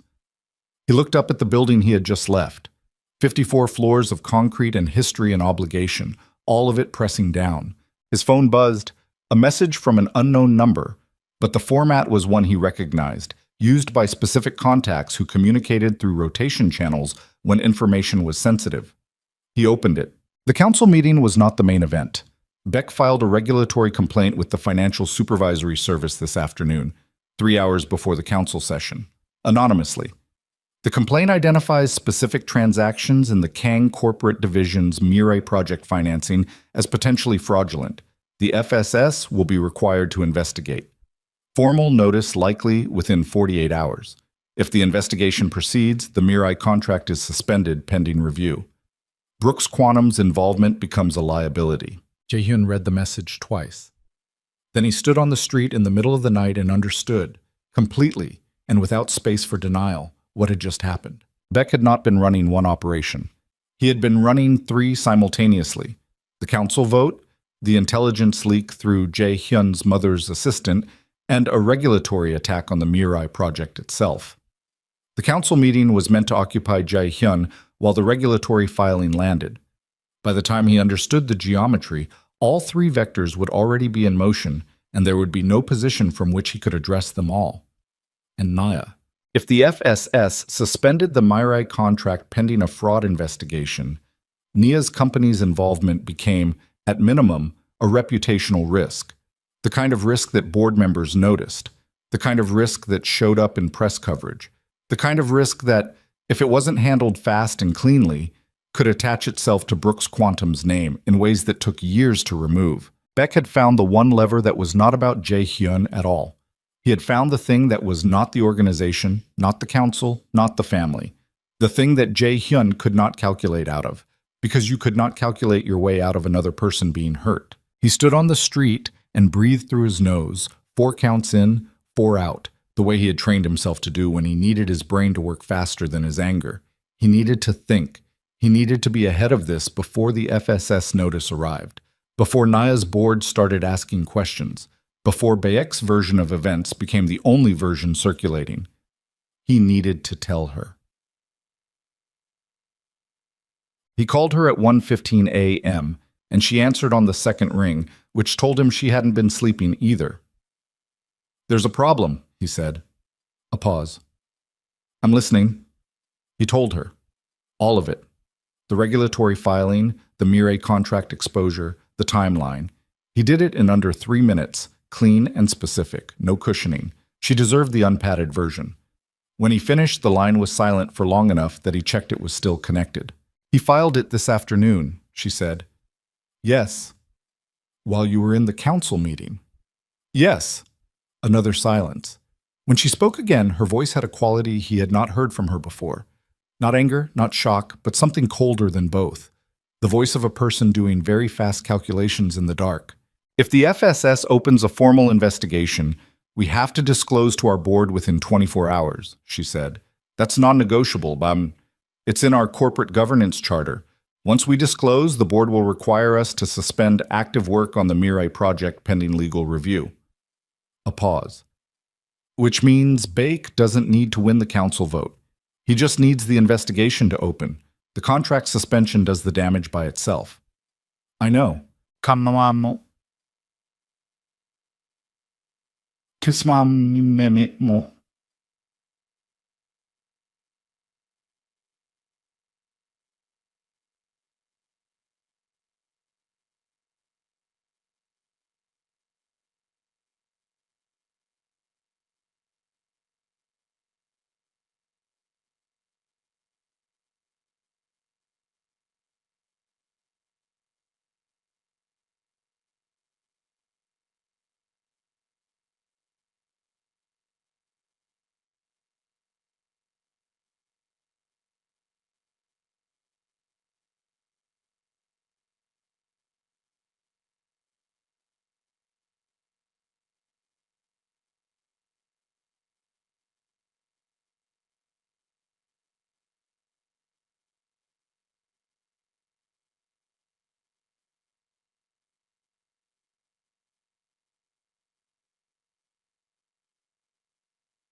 "I can challenge the filing if I can demonstrate it was made in bad faith, retaliatory, politically motivated. The FSS has discretion to delay opening a formal investigation pending their own review of the complaint's validity." He paused. "But I need documentation. I need a paper trail showing Beck's counsel accumulation and the timing correlation between his activities and the regulatory filing. I need it before the 48-hour window closes. Can you get it? I have people working on it now." He stopped. "Nia, I need you to know the project, your company's involvement. I will not let this attach to your name, whatever it takes." "That's not—" She stopped. "Don't make this about protecting me. Make it about solving the problem. They're the same problem." A pause. "Jae-hyun." Her voice had changed again, quieter, stripped of the logistics, down to something more basic. "Who gave Baek the ammunition? Who has been close enough to your operations for 6 months to build this kind of case?" He didn't answer immediately. "Someone inside," she said. "Close inside." "Yes." "Do you know who?" He looked at the building across the street. A window on the 20th floor, light on, someone working late or unable to sleep or simply existing in the way the city kept making people exist. Continuously, without pause, without consideration for what was falling apart at street level. "I have a strong indication," he said. "Tell me." "Not over the phone." A silence. "I'll come to you," she said. "It's 1 a.m. I know what time it is. Her voice was firm, no negotiation in it. Tell me where you are, he told her. 15 minutes later, her car pulled up. Not a hired car, she was driving herself, which he noted because it meant she had wanted to move without a driver knowing the destination.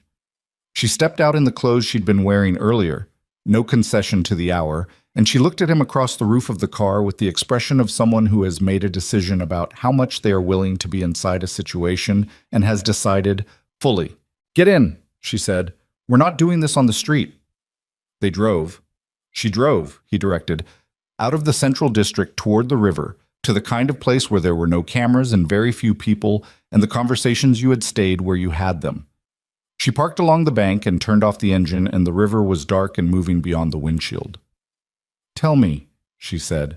The device that monitored my call with my mother, he said. It was registered to my mother's assistant, a woman named Park Ji-soo, who has been on my mother's personal staff for 4 years. He paused. Ji-soo previously worked for Baek Sung-chul's household for 3 years before my mother poached her. Nia looked at him. Your mother's assistant, she said slowly, came from Baek's household. Yes. And she monitored a call that gave Baek the pretext to accelerate the council vote. Yes. So either Baek planted her, or my mother knew where Ji-soo came from and used her deliberately, Jae-hyun said, to get information to Baek without direct contact, so it would look like a leak rather than a delivery. The inside of the car was quiet. The river moved outside. Your mother worked with Baek, Nia said. I don't know how deep it goes. I know she needed the council to move fast enough to stop the engagement dissolution before I completed it. Baek needed a pretext to accelerate the vote. Those two needs converged. He stopped. I do not believe my mother fully understood the scope of what Baek was running. The regulatory filing, so I don't think she authorized that. I think Baek took what she gave him and extended it further than she intended. Does that change what she did? A long pause. No, he said. Nia looked out at the river. Her hands were in her lap, still, and he watched her processing. Not the surface processing, the verbal back and forth of problem solving, but the deeper kind, the kind that happened in the spaces between statements. She used you against him, Nia said. Not accusatory, just naming it. She used the engagement call to trigger the council move. The council move was meant to pressure me into reversing the dissolution before it was complete. He paused. She thought it would work. She thought I would look at 9 council seats and recalculate. But you didn't. No. She turned to look at him. In the dark of the car, by the river, her face was the clearest thing in his field of vision, and he let himself look at it directly. The exhaustion in it, the calculations still running behind the eyes, the complicated and unresolved thing that had been living in her expression since the ballroom, and that he was only now understanding was not simply anger or grief or wariness, but something that contained all of those and was also underneath them hope. Painful, resistant, unconvinced, but present. What happens now? She said. Realistically. The next 48 hours determine everything. If I can get the documentation to challenge the FSS filing, the investigation may be delayed long enough for me to demonstrate bad faith in the complaint. Meanwhile, I need 2 council members to flip back from Baek's column. I need to give them a reason that outweighs what he's offering them. He paused. And I need to speak with my mother. About Ji-soo. About all of it. Nia looked at the river for a moment. Then she said, I want to help. You're already exposed enough.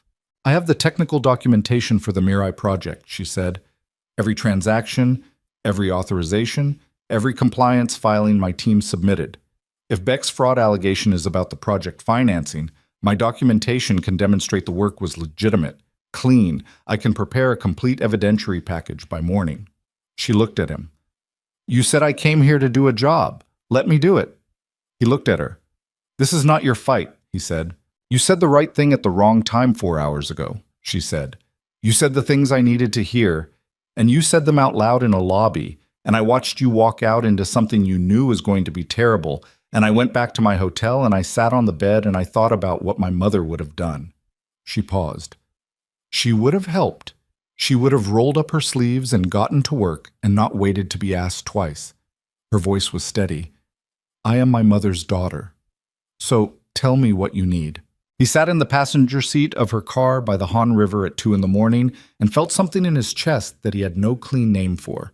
Not just love, which was present and had been present since the ballroom and probably since long before that, but something more structural than love. The particular recognition of a person who is, fundamentally, your equal, who stands in the same kind of weather without asking for a different forecast. The documentation, he said. Everything your team submitted for the Mirai financing authorization. I need it by 6 a.m. You'll have it by 5. He nodded, looked out at the river. Jae-hyun. Her voice was quiet. Yeah. If this doesn't work, if the investigation opens, if the council moves, she stopped, restarted. What do you lose? He thought about it honestly, the way the question deserved. Everything I inherited, he said. Everything my family spent 3 generations building. A pause.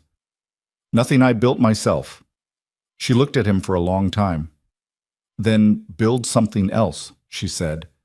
He turned to look at her.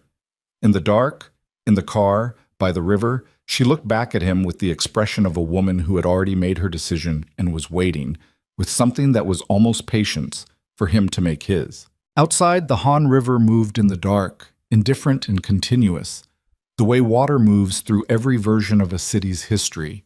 The good years and the burning ones, the rises and the falls, the moments when everything changed and the moments when nothing would ever be the same.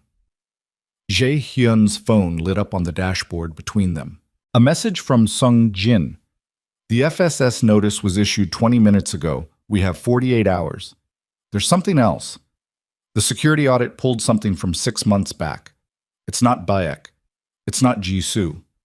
Jae-hyun, the original source of the leak, the person who gave Bayek the architecture of your financial vulnerabilities, the specific transactions he built the fraud allegation around.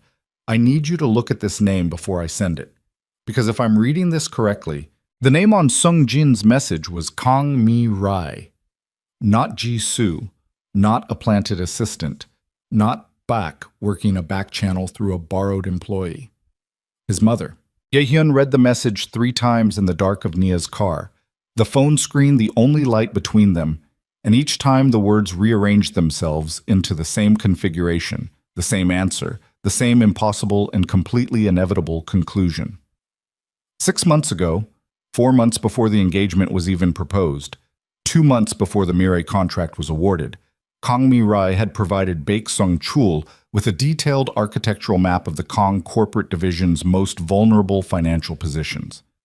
Transaction records, authorization chains, the specific instruments that, framed correctly in a regulatory complaint, would look exactly like the skeleton of a fraud scheme. She had not given him a weapon recently. She had given him the weapon 6 months ago and let him carry it, and the engagement call, Jisoo, the council meeting. All of it had been the delivery mechanism for something that was already built and waiting. Nia read his face in the phone's reflected light. She didn't ask. She waited. He handed her the phone. She read it, once. Set it back on the dashboard with the careful precision of someone controlling a physical response. Your mother, she said. Yes. She built the fraud case herself. She provided the materials. Beck built the case. He heard his own voice as if from a distance.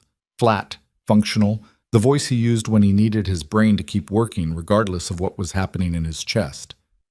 She needed leverage over Bayek, something that kept him useful and controllable. She gave him the financial map as currency, information he could use against the organization if she ever needed to demonstrate to him that she could also expose the organization. A pause. She was managing him, the way she manages everything.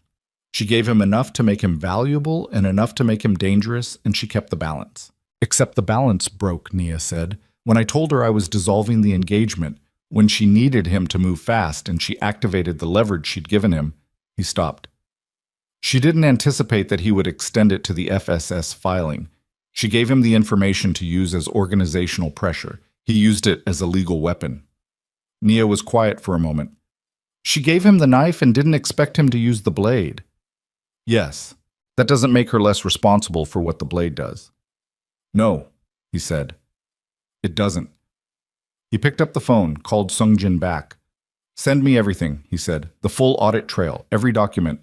Jaehyun Sia, send it. It implicates your mother directly in...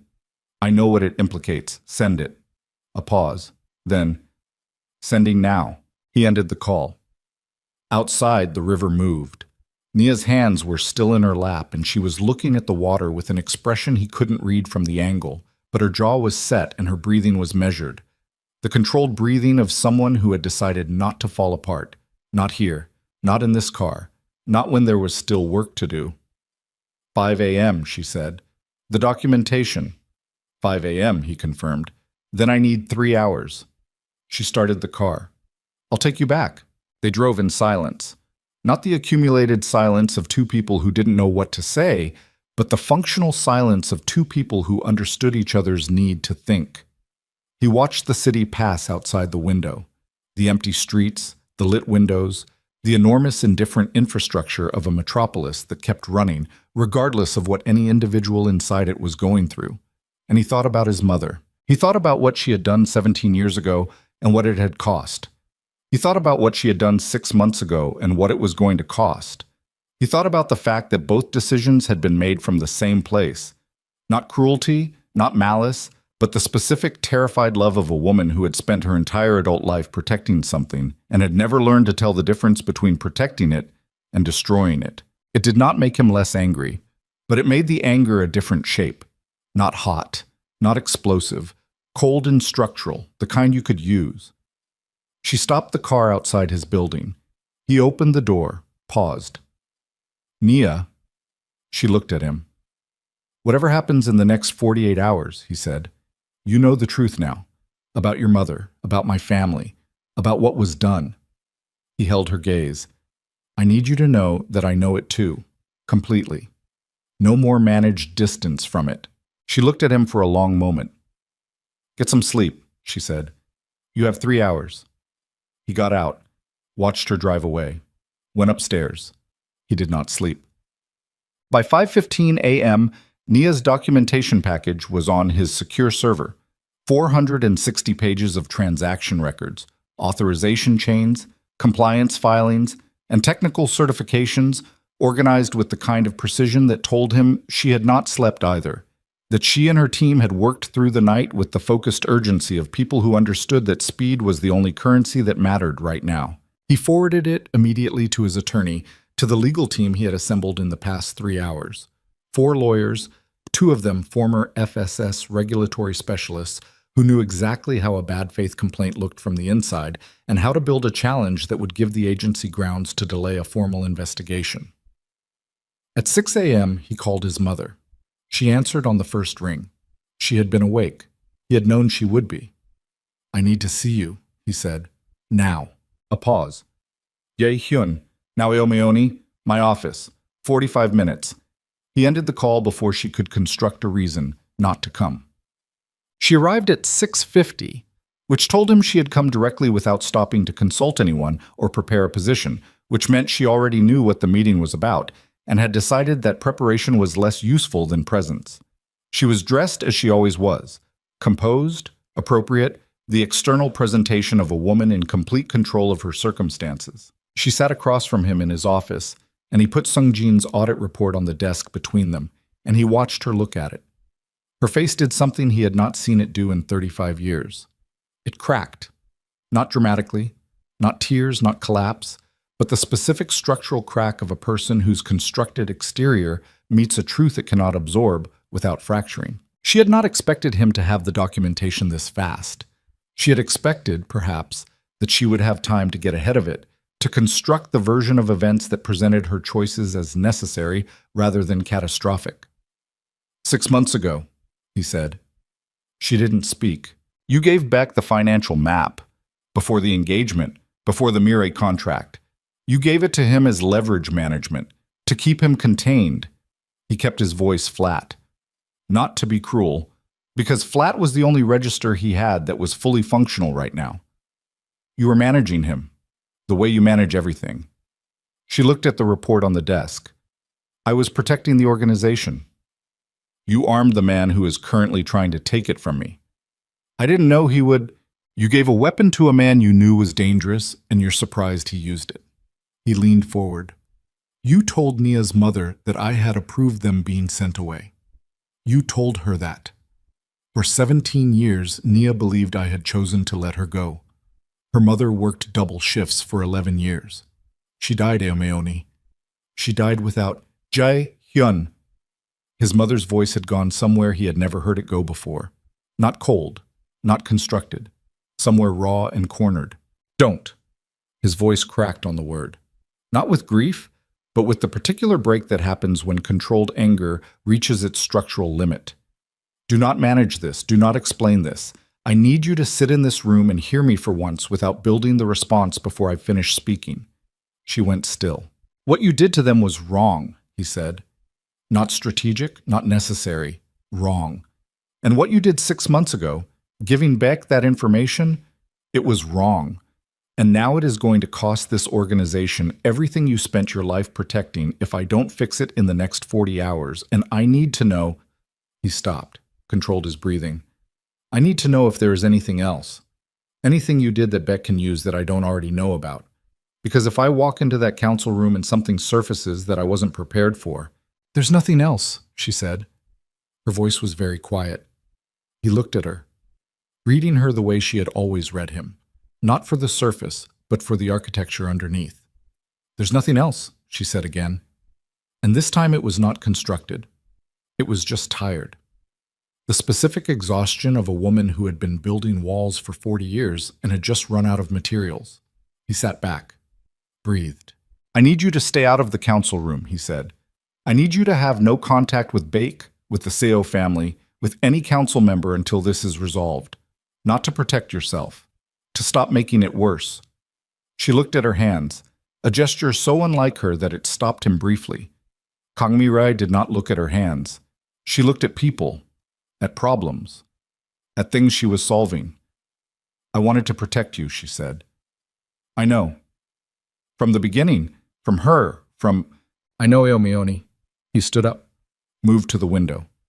The city below was waking up, the early morning traffic beginning, the light changing, the vast and different machinery of it turning over into another day. But you can't protect me from the things I need. You can only damage them.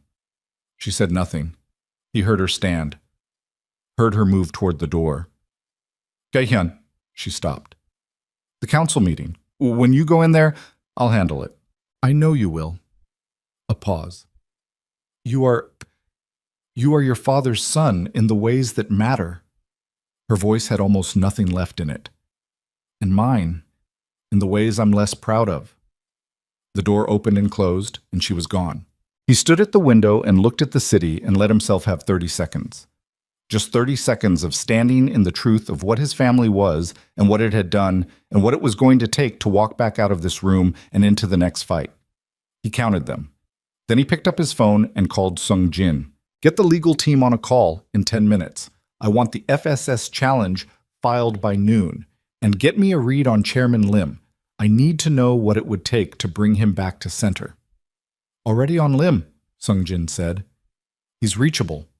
Beck's been promising him the Incheon distribution rights as part of the vote package, but Lim doesn't trust the delivery. Beck's made promises in that corridor before and walked them back. A pause.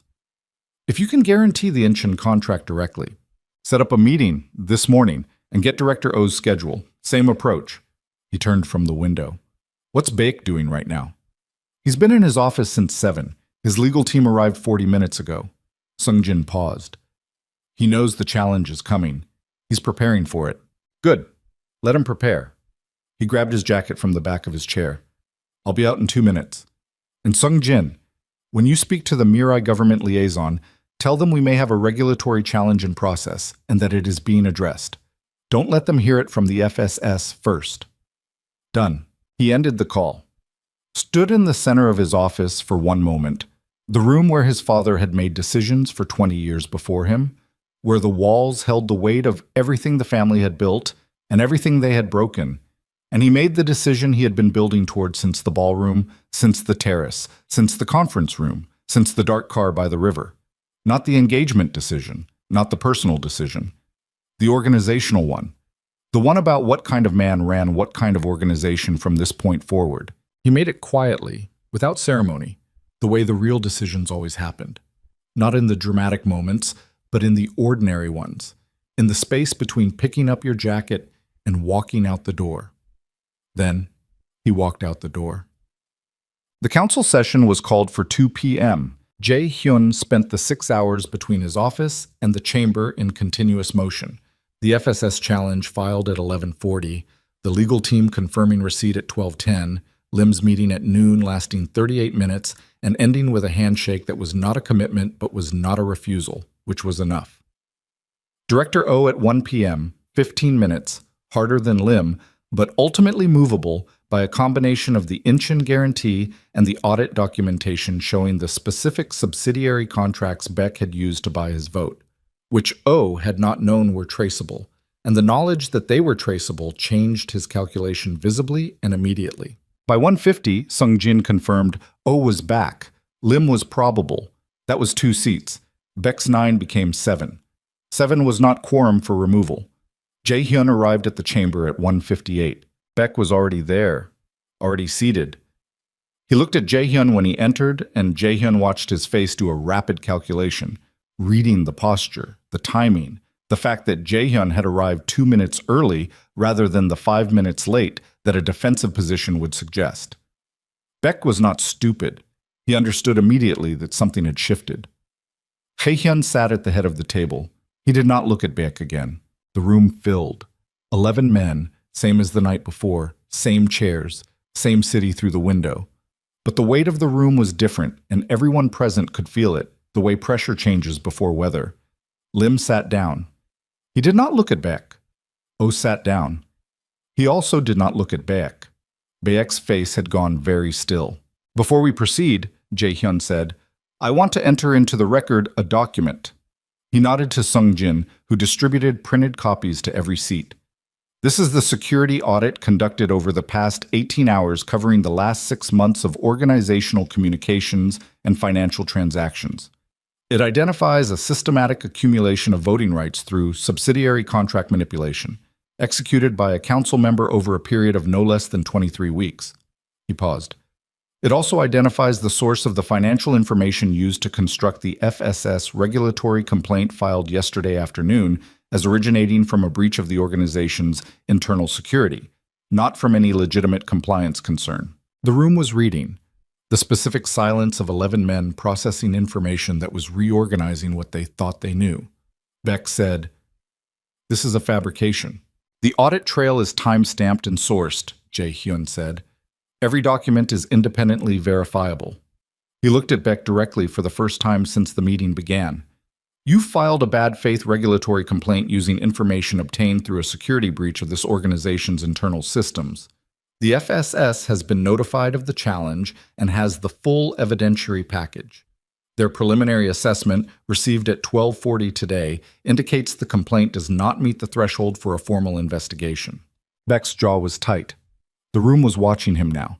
Furthermore, Jae-hyun said, the subsidiary contracts used to secure council votes, specifically the Incheon distribution rights promised to Chairman Lim and the Northern Corridor access promised to Directors Choi and Park, are not within your authority to offer. They are organizational assets.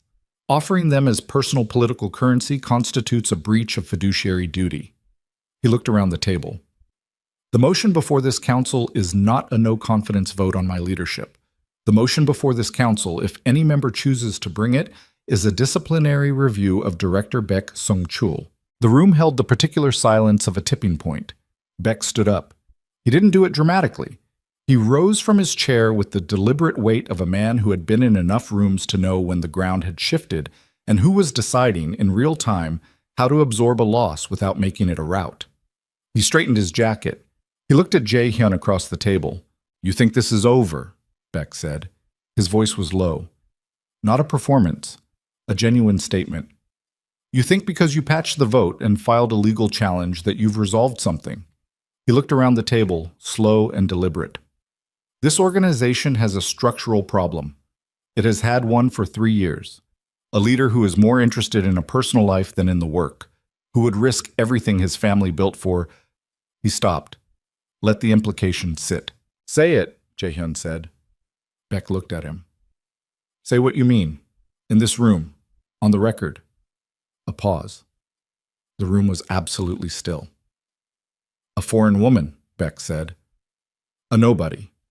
The daughter of a housekeeper. The words landed in the room and stayed there.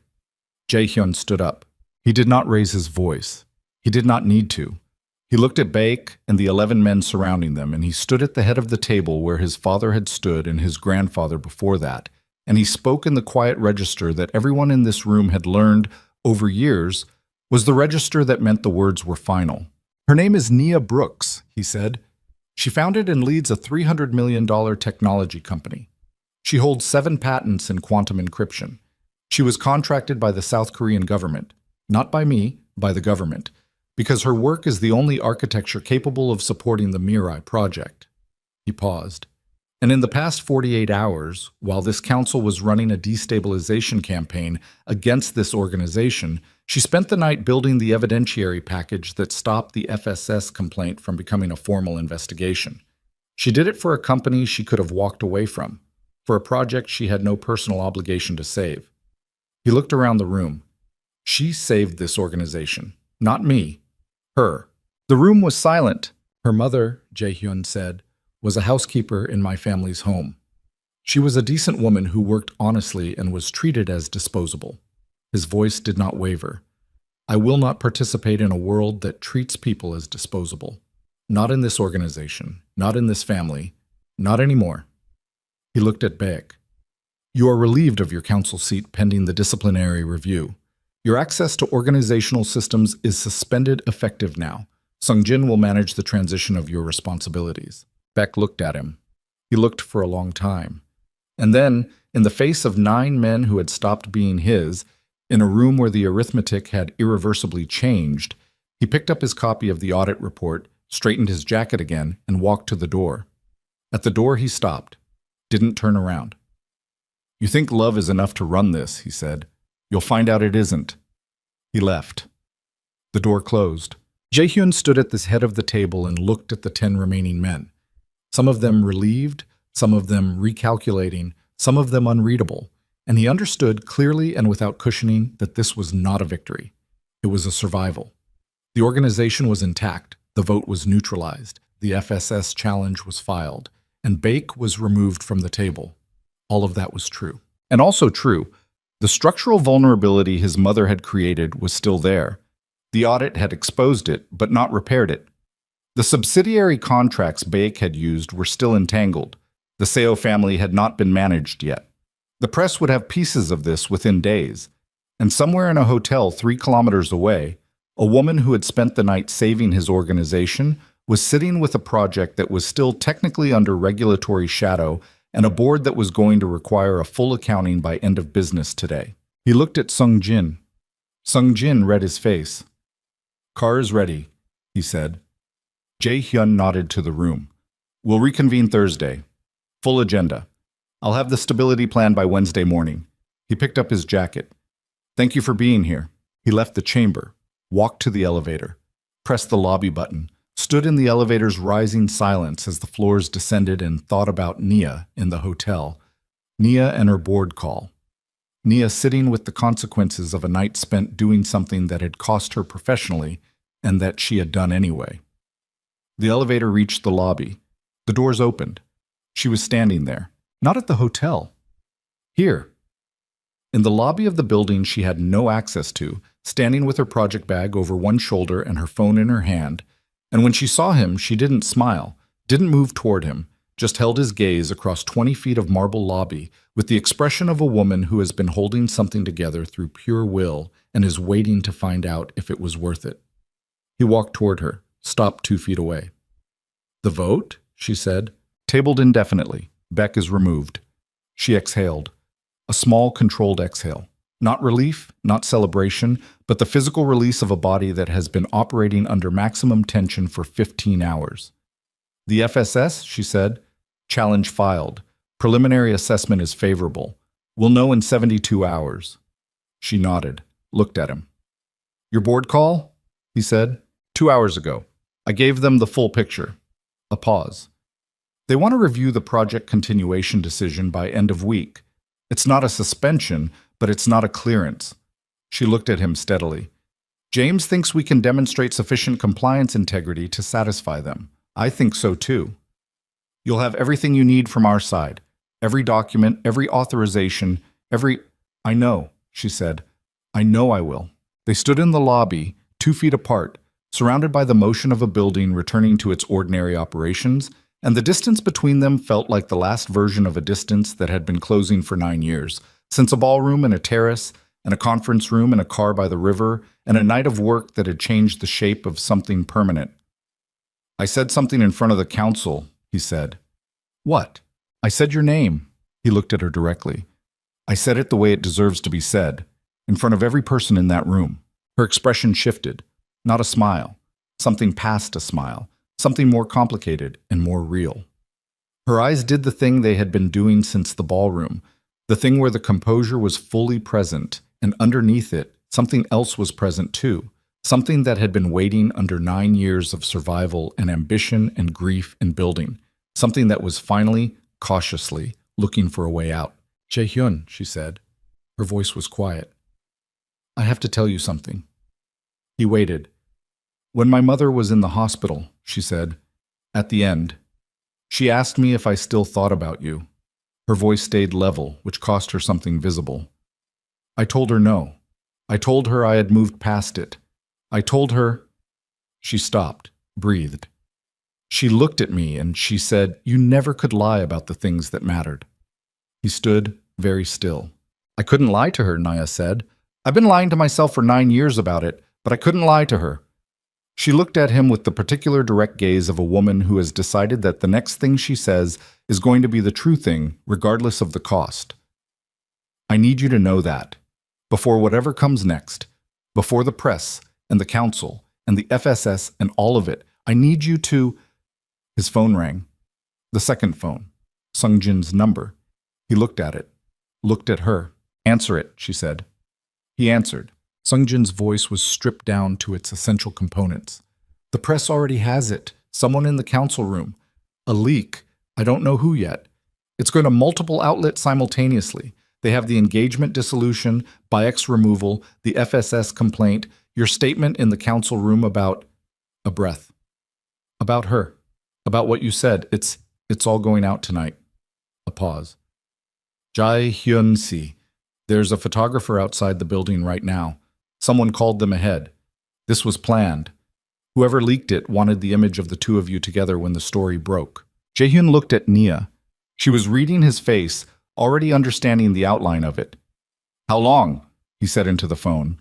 The story goes live in 40 minutes, maybe less. He ended the call, put the phone in his pocket, looked at Naya. The story is breaking, he said. Tonight. All of it. The engagement. Back. What I said in the council room. Someone leaked it, and there's a photographer outside right now waiting for us to walk out together. He watched her face. If we walk out together, the image runs with the story. It becomes the story. Your company, your board, your reputation.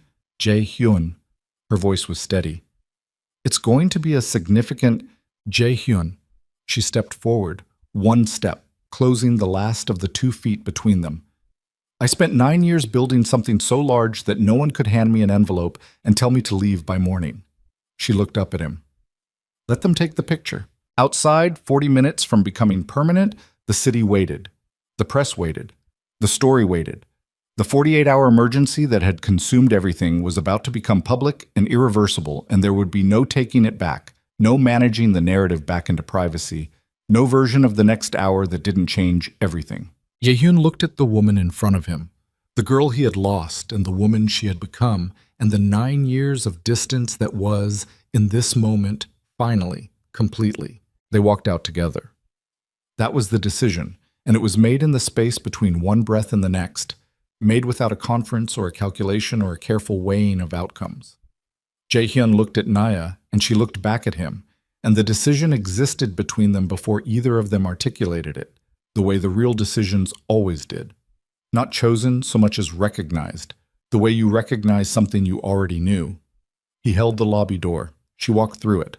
The photographer was across the street, which meant someone had positioned him there with enough lead time to establish the angle, a long lens, a clean line of sight to the building's main entrance, the kind of setup that was not improvised but prepared. The shutter fired the moment they cleared the door, and then kept firing, a rapid mechanical sequence that sounded small and clinical against the noise of the city. And Jae-hyun did not look toward it, and Nia did not look toward it, and they stood on the steps of the building in the late afternoon light of Seoul, side by side, and let it happen. Oats. It lasted approximately 8 seconds. Then Nia said, "My car's around the corner," and they walked. The story went live 37 minutes later. Sungjin sent the link at 6:42 p.m. Jae-hyun read it in the back of a car while Nia sat beside him reading it on her own phone, and the article was what he had expected, detailed, accurate in its outline, charged in its framing. The headline used the word scandal, which was the word the press always used when a man in his position made a decision they hadn't been authorized to predict. The details were there: the engagement dissolution, the no-confidence vote, Baek's removal, the FSS complaint and challenge, the council room statement, and the photograph. The two of them on the steps, not touching, not posed, not performing anything, just standing together in the honest light of a city that had been watching both of them for very different reasons. The photograph was, Jae-hyun thought, the most truthful image that had ever been taken of him. His phone began going. Nia's phone began going. The syndicate's communications team sent a holding statement to 14 media outlets simultaneously. His attorney called, and he let it go to voicemail.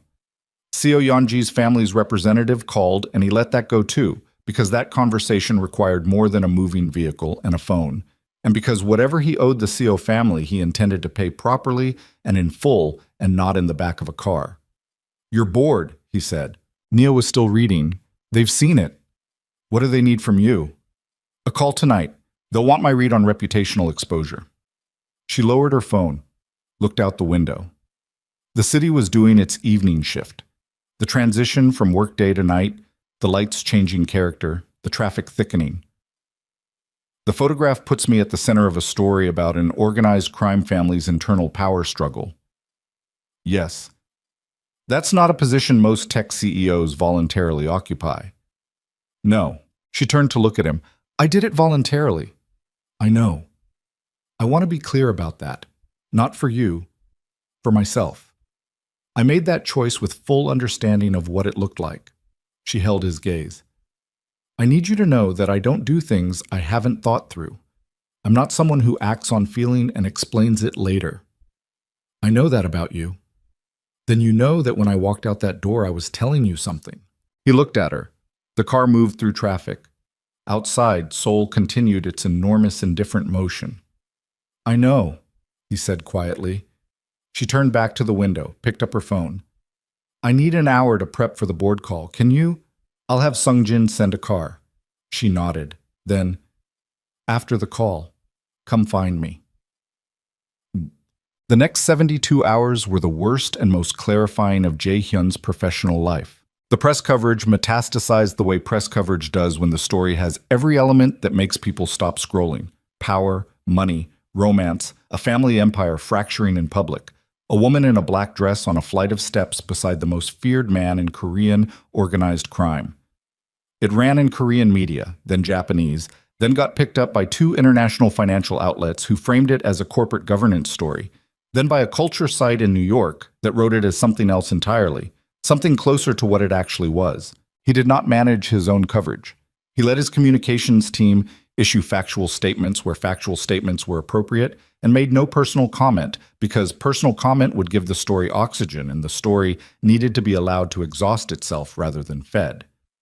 He focused instead on the things that were within his actual control: the FSS challenge, which proceeded favorably, the Seo family conversation, which he had in person, in their home, sitting across from Yeonji's father for 40 minutes, and speaking honestly about what he should have said 6 weeks ago when the engagement was proposed, and the organizational stability plan, which he delivered to the council on Thursday morning, and which ran 60 pages, and proposed the most significant structural reform the syndicate's corporate division had undergone in 20 years. The CEO conversation was the hardest. He had expected anger. Yeonji's father gave him something worse, a long, measured silence, and then, she knew. A pause. My daughter. She knew from the night of the party that you were not fully present in this arrangement. He looked at Jae-hyun across the table. She told me the next morning that the woman from the Mirai delegation was someone from your past. I told her she was imagining things. He picked up his tea.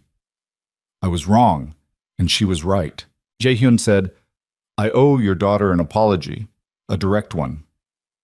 She doesn't want an apology. The older man set down his cup. She wants to not have wasted 14 months. Those are different things, and only one of them you can give her. I can honor the business terms we negotiated, every financial protection the engagement was meant to provide. I'll structure it as a direct corporate agreement, no personal component, clean and legally binding. A long pause. You should have proposed that 6 weeks ago, Yeonji's father said. Yes, Jae-hyun said, I should have. The meeting ended without warmth, but without destruction, which was the best outcome available. He met with Yeonji herself the following day in a hotel lobby near her family's offices, and she received him with the composed precision that characterized everything about her and listened to his apology with an expression that was not forgiving but was not hostile. The expression of a woman who had already processed the situation and arrived at her own conclusions and had no interest in being managed through someone else's guilt. You were honest with me at the party, she said. When I asked who she was, you told me not to worry about her, and I knew what that meant. She looked at him steadily. I chose to go forward anyway because my family needed the alliance. That was my choice. I'm not a victim of it. You deserved better than the choice you were given, he said. She was quiet for a moment. Then, so did she. 17 years ago. She stood. Make it right, Kang Jae-hyun. That's the only thing either of us needs from you. She left. He sat in the hotel lobby for 10 minutes, thinking about the particular kind of decency that existed in people who had every reason to be otherwise, and felt the weight of how many people had paid the cost of choices he had failed to make sooner. Nia's board cleared of the project continuation on Friday afternoon. The FSS issued its final determination on the regulatory challenge Monday morning. Bad faith complaint, insufficient grounds, case closed without formal investigation. Jae-hyun read the determination in his office and felt not triumph but the specific quiet of a structural repair that had held under load. The building had not fallen.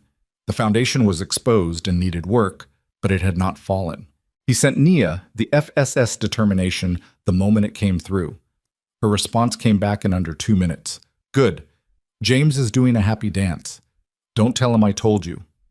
He looked at the message for a moment. Then he put his phone in his pocket and told Sung-jin to clear the rest of his afternoon. He found her at the workspace on the 42nd floor, where she had been working every day since the story broke, with the same focused consistency she had brought to every day before it, which was one of the things he had learned about her in these weeks. That crisis did not interrupt her work, it ran parallel to it.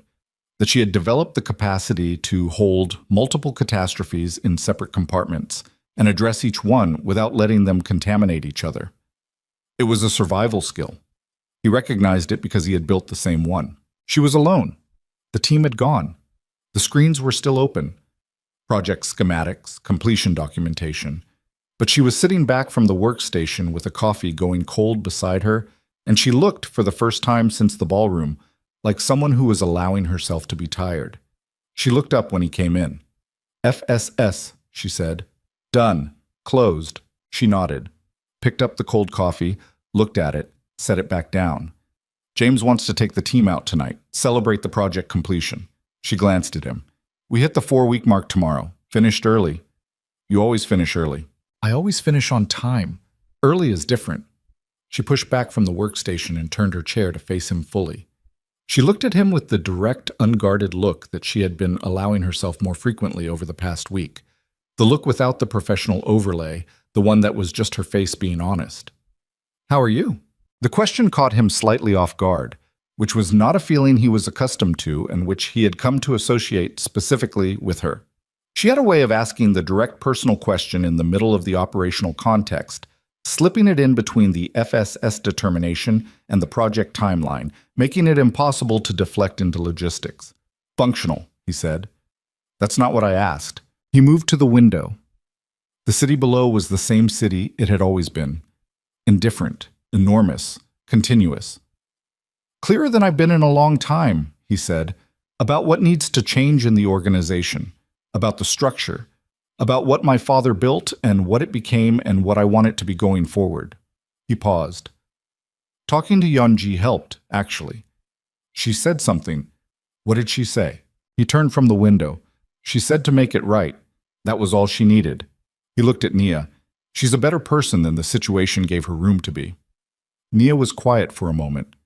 She is, she said. I hope she finds something that's actually hers. She will. She's too clear-eyed not to.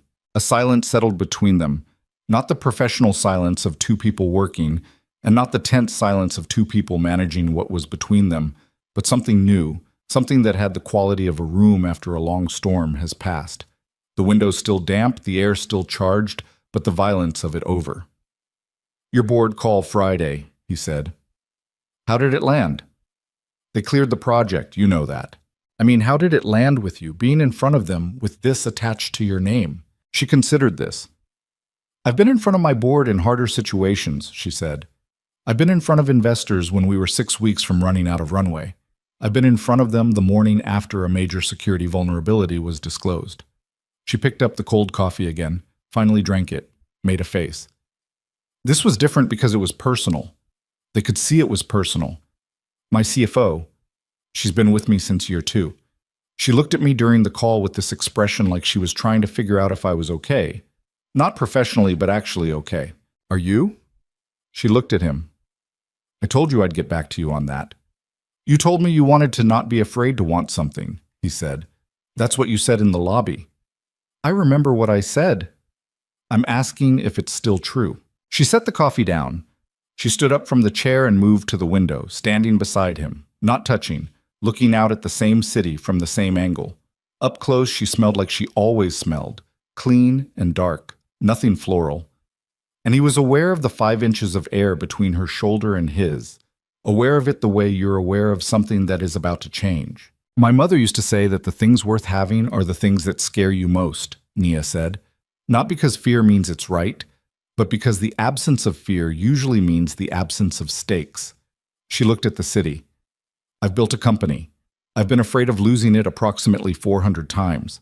I've been afraid of investors, of regulators, of competitors, of my own technical team's limitations, of market conditions, of all of it. She paused.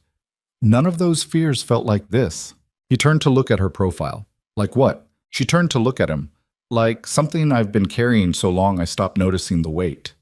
She held his gaze steadily. I've been carrying you since I was 17 years old, Jaehyun, even when I was furious at you, even when I thought you'd let us go without a fight. I built the company partly to prove something to a version of you I'd constructed in my head, a version that was cold and strategic and had chosen his family's empire over me. She stopped. And then I came back here and you dropped your champagne glass. He didn't speak. He let her have the room. You dropped it and I knew, she said. I knew immediately that the version I'd constructed was wrong, and that made everything harder, not easier, because it meant 9 years of anger had been keeping something else at bay, and without the anger I had to actually feel the other thing. She exhaled. The other thing is terrifying.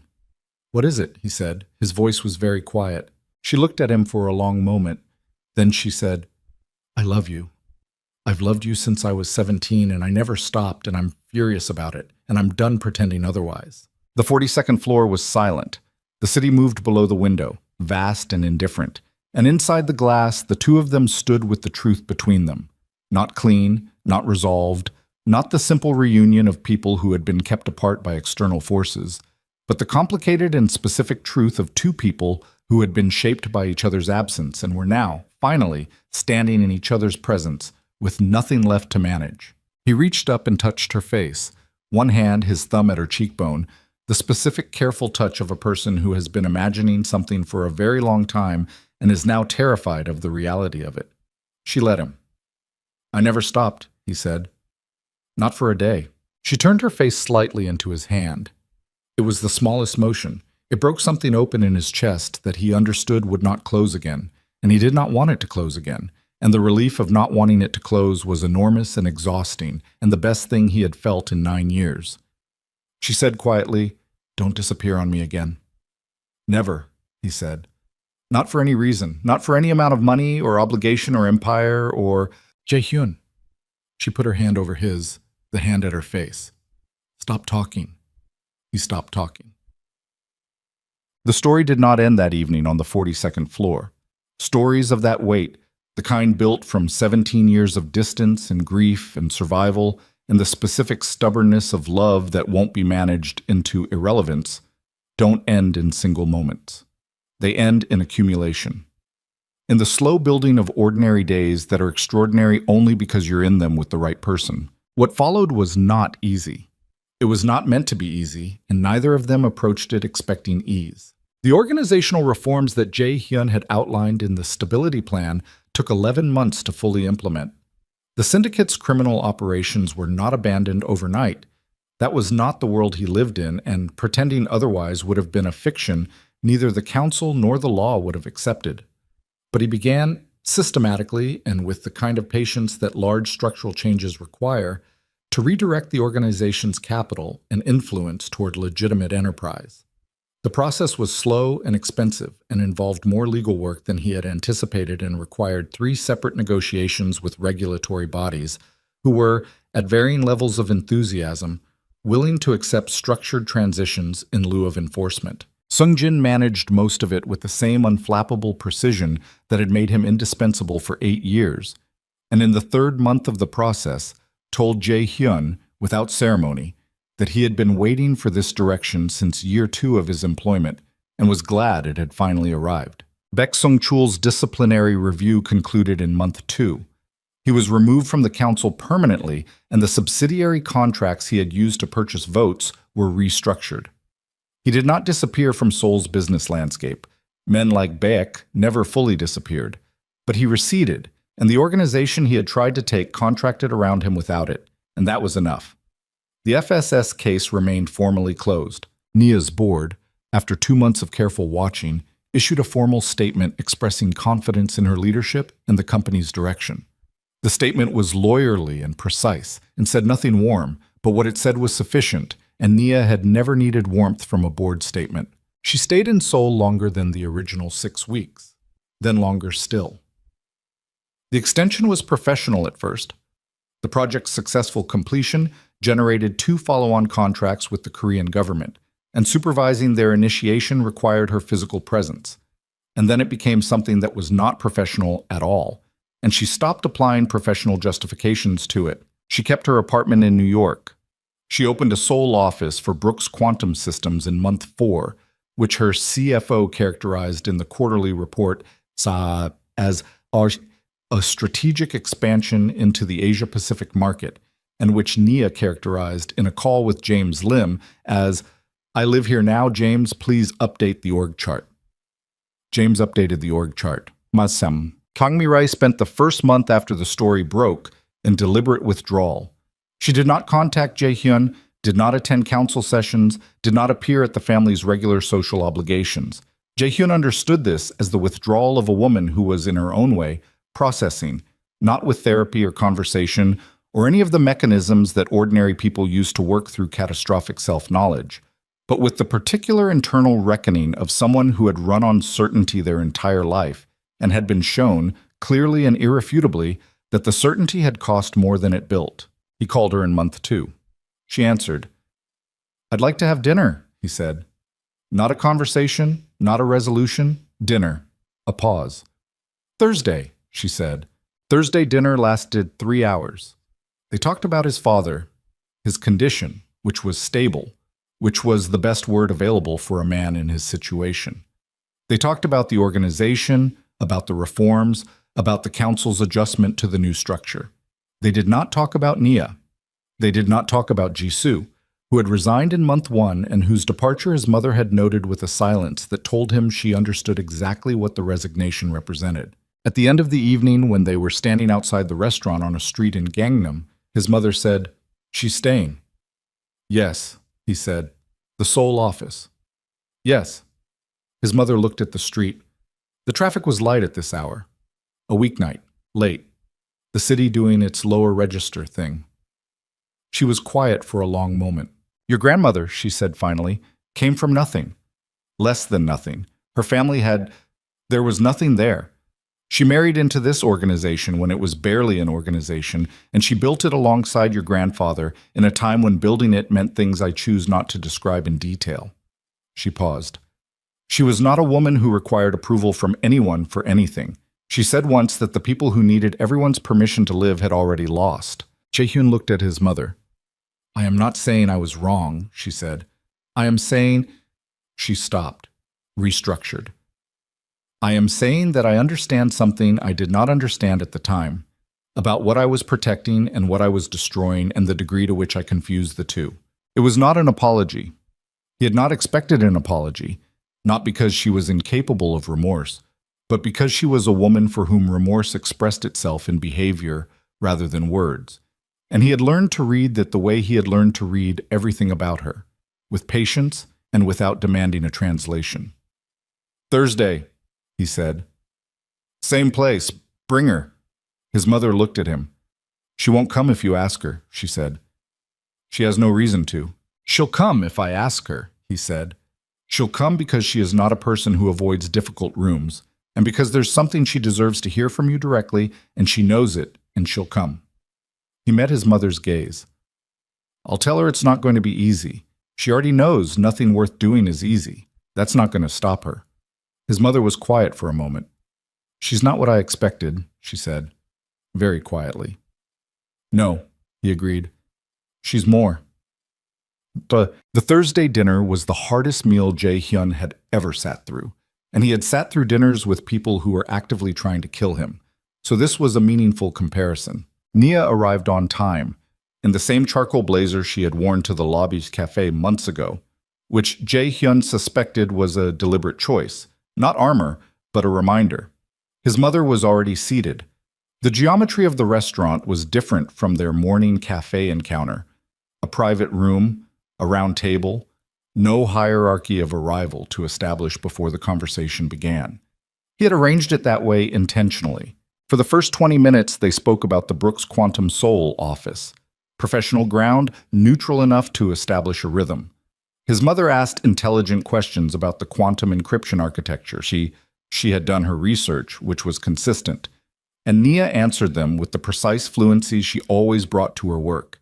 And across the table, Jae-hyun watched two women who were both, in their own ways, the most formidable people he had ever known, carefully taking each other's measure. Then his mother set down her chopsticks and looked at Nia directly and said, I told your mother a lie the night we sent you away. I told her Jae-hyun had approved the decision. The table went still. I know, Nia said. I told you this because I needed you to leave, and I needed you to not come back. I needed the attachment severed cleanly. His mother's voice was even, but it was the evenness of significant effort. I did not think about what it would cost you to believe that. I thought about what it would cost my family if you stayed, and I did not think about the other thing. Nia looked at her. She did not fill the silence. She waited. Your mother, Kang Mi-rae said, was a person of considerable dignity in her work and in the way she carried what was done to her. A pause. I know she is gone. I have known for 2 years. I keep track of the people I have affected. She looked down at her hands, a gesture she shared with her son. I cannot repair what she experienced. I cannot give her back what she lost. I can tell you that the dignity she modeled in the face of what I did was not something I was unaware of, and not something I was unmoved by. She looked up. I was moved by it, and I did not act on it, and I am telling you this not to ask for forgiveness, which I understand is not mine to ask for, but because you deserve to know it. The restaurant was very quiet. Nia was still for a long moment. Her hands were on the table, still, and Jae-hyun watched her face do something complicated and private. Not the composure breaking, but the composure doing something other than holding things at bay. Absorbing something. Allowing something in. She would have been 63 this year, Nia said. She would have come to the Seoul office opening. She would have stood in the lobby and looked at the company name on the wall, and she would have been embarrassing about it, honestly. She cried at everything, good things, bad things. She cried when I graduated, and she cried when we got our first government contract, and she would have cried at the office opening and told everyone in the lobby that she had mopped floors to make this happen. She stopped. She would have been so... She stopped again. One breath. She was the reason. For all of it. Every decision I made, every hour I worked, it was for her. To give her something to cry at. Kangmi Ray looked at Nia across the table. Her face had done the same thing it had done in Jae Hyun's office. The structural crack, the fracture in the constructed exterior. But this time she did not look away from it. She sat with it. She raised someone extraordinary, she said. I am aware of that. Nia looked at her for a long moment. I know you are, she said.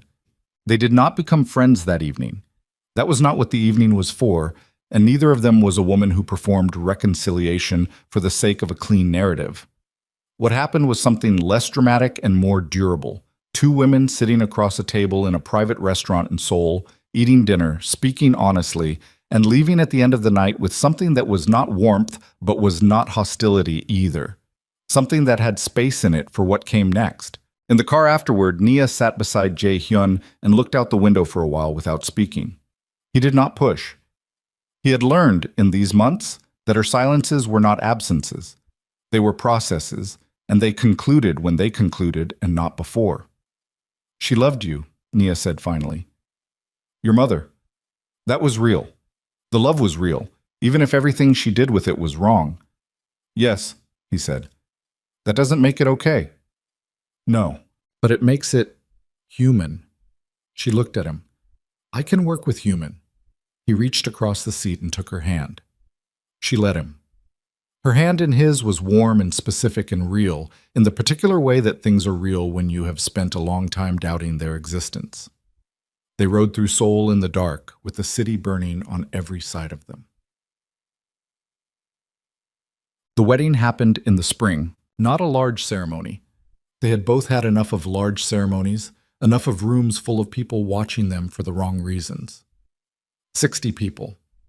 The Han River venue he had quietly secured 4 months before he proposed, because he had known by then that he was going to propose and had wanted the location to be right.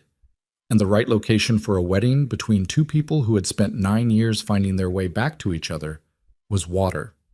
Something continuous. Something that kept moving regardless of what happened on its banks. Sungjin cried. He denied this for approximately 3 minutes after it was pointed out, then stopped denying it on the grounds that the evidence was overwhelming. James Lim gave a toast that managed to be simultaneously about quantum encryption architecture and about love, and was genuinely one of the funniest and most moving things Jae Hyun had ever heard at a wedding, and he stored it in the specific part of his memory reserved for things he wanted to keep exactly as they were. Kangmi Ray sat in the front row in a cream-colored jacket and watched her son marry the daughter of a woman she had put on a plane 17 years ago, and she did not look away for a single moment of it, which was, Jae Hyun understood, her version of bearing witness to the full cost and the full worth of the thing. She did not cry. She sat very straight in her chair and held her composure, and at the end, when it was over, she walked to Nia and took her hands in both of hers and said nothing, just held them for a moment. And Nia stood still and let her, and the two of them remained like that for 3 or 4 seconds that were very long and very full. It was not a resolution. It was a beginning of something that had not existed before and would require continued tending. But it was real, and it was present, and it was there. They launched the foundation in month 8, the Yoon G. Brooks Foundation, named for Nia's mother, whose full name Jae Hyun had looked up the day after Nia told him she was gone, and had held quietly for months until the right context arrived for it, was structured to identify students from disadvantaged backgrounds with demonstrated aptitude in technology, engineering, and mathematics, and to fund their education fully, from secondary school through university. Not a scholarship program in the narrow sense, but a complete support architecture, tuition, housing, mentorship, professional placement. The kind of intervention that addressed not just the financial barrier, but the systemic one, the absence of infrastructure around promising people that allowed potential to be lost. Not for lack of ability, but for lack of everything surrounding ability. Nia ran the foundation's board alongside Brooks Quantum. She did both things the way she did everything, completely, without apology for the demands it made on her time, with a focus that the people around her found alternately inspiring and exhausting, and that Jae-hyun had long since accepted as simply who she was, and the world was lucky for it. The first cohort was 37 students. Nia interviewed each of them personally. She sat across from 17-year-olds in underfunded schools in Incheon and Busan and Seoul and asked them the same questions she had been asked by no one at that age. Not what they wanted to study, but who they wanted to become. Not what they were good at, but what they were willing to fight for. She told them, without softening it, that the road was going to be hard and long, and that the people around them would sometimes not understand what they were reaching for. She told them that this was not a reason to reach for something smaller. She told them about her mother without telling them about her mother. Just the structure of it, the bones of a story, about a woman who worked double shifts so that something could be built, so that something could matter, so that the world her daughter would inhabit could be larger than the world available to her. She did not say the name. She did not need to. Every student in every room understood what she was saying, and several of them, over the following weeks, wrote letters to the foundation that began with variations of, "My mother." Jae-hyun read those letters when Nia left them on the kitchen table, which she did every Friday evening. He read them and thought about the specific human capacity to transform what has been done to you into something that protects someone else from the same thing. He thought about it not philosophically but practically, as a choice, made repeatedly, requiring effort, not automatic, not guaranteed, built through the accumulated decisions of a woman who had every reason to close and had chosen, consistently and stubbornly, to remain open. He thought, "This is the most courageous thing I have ever watched anyone do." He thought it many times over the years. It did not become less true with repetition. A year after the wedding, on a Tuesday evening in late March, Nia set down the report she had been reading and said his name. He looked up from his own work across the table. She held a look that he had learned by now to read in its finest details. The architecture of her face, the specific configuration of her eyes when something significant was present in them. He was reading it now, and what he read was enormous and terrifying and exactly what it was. And the recognition of it went through him like something seismic, the particular internal shift of a life reorganizing around a new center of gravity. "Nia," he said. She was very still across the table. "Yeah," she said. Her voice was steady, but underneath the steadiness was something that was not quite calm, something that was the anticipation of a response, the particular vulnerability of someone who has said the true thing and is waiting to see what the air does with it. He stood up, moved around the table, went to his knees in front of her chair, which put him at her level, which put him looking directly at her face, which was where he needed to be. He put both his hands over hers, where they rested in her lap. She looked at him. Her eyes were bright and her jaw was tight with the effort of holding the enormous thing quietly. And she was the most beautiful and most real person he had ever looked at. And he was 36 years old and she was 35. And they had 17 years of distance behind them, and 1 year of this in front of them, and an entire future that was finally theirs. He said, "Tell me." She told him. He stayed on his knees in front of her chair for a long time after she did. His head bowed, his hands around hers, breathing. Outside the window, the Han River moved in the dark the way it always did. Indifferent and continuous. The way water moves through every version of a city's history. The lights of Seoul were all around them. The city was enormous and alive and going about its business with the splendid and complete indifference that cities have always brought to the private moments of the people inside them. He thought about his father, in his room in the house in Yongsan, his hands still and his memory inconsistent and his body diminished, but alive, and still sometimes lucid enough to know his son's name and to say it with a warmth that made Jae-hyun understand each time what had been worth preserving in the generation before his. He thought about Nia's mother in a hospital room in Boston, not seeing the company, not seeing any of it, not seeing this. He thought, "I will make sure our child knows her name." He lifted his head, looked at Nia. She was looking back at him with the expression that was hers entirely. Not softness, not the clean emotional resolution of a story that had arrived at its destination, but something more complex and more true than resolution. The face of a woman who had been afraid and had kept going, who had been alone and had kept building, who had lost things that were irreplaceable and had refused to let the loss be the last word. A woman who had walked into his ballroom in a black dress with 9 years of survival on her shoulders and had stood her ground without flinching and had stayed. "Are you okay?" he said. She looked at him for a moment. Then she laughed. Short, real, the laugh of someone releasing pressure that had been building since the words came out of her mouth. "Ask me again in 7 months," she said. He pressed his mouth to her hands. Stayed there. Outside the window, the river kept moving. The city kept burning. The years behind them were what they were. The cost of them real. The damage of them real. The losses permanent and unrepaired and carried. None of it erased. All of it present. The way the past is always present in the people it has shaped. And present also. This room, this light, this woman, this truth.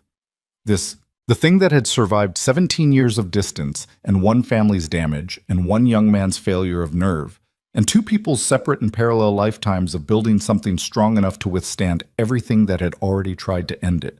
It had not been easy. It was not finished being hard. There was work ahead. The foundation, the organization, the slow and imperfect repair of things that had been broken and could not be unbroken, only tended. There was his mother and his father and the council and the press and all the ordinary machinery of a life that was embedded in a world that did not stop requiring things of you because you had finally figured out something true. But the thing that mattered most in this room, in this moment, was not the work. The work would be there tomorrow. The work would always be there. What was here, right now, was this. The girl he had lost. The woman she had become. The life they had built not in spite of everything it had cost, but through it, on the other side of it, carrying the full weight of it, and walking forward anyway. Ye-hyun stayed on his knees in front of her chair with his hands around hers, and the Han River moving in the dark outside the window, and the city enormous and indifferent all around them. And he understood, finally, completely, without reservation, that the greatest thing he had ever done was not run an empire. It was stay on his feet long enough to deserve her, and this time nothing was going to take that from him. Nothing in the world.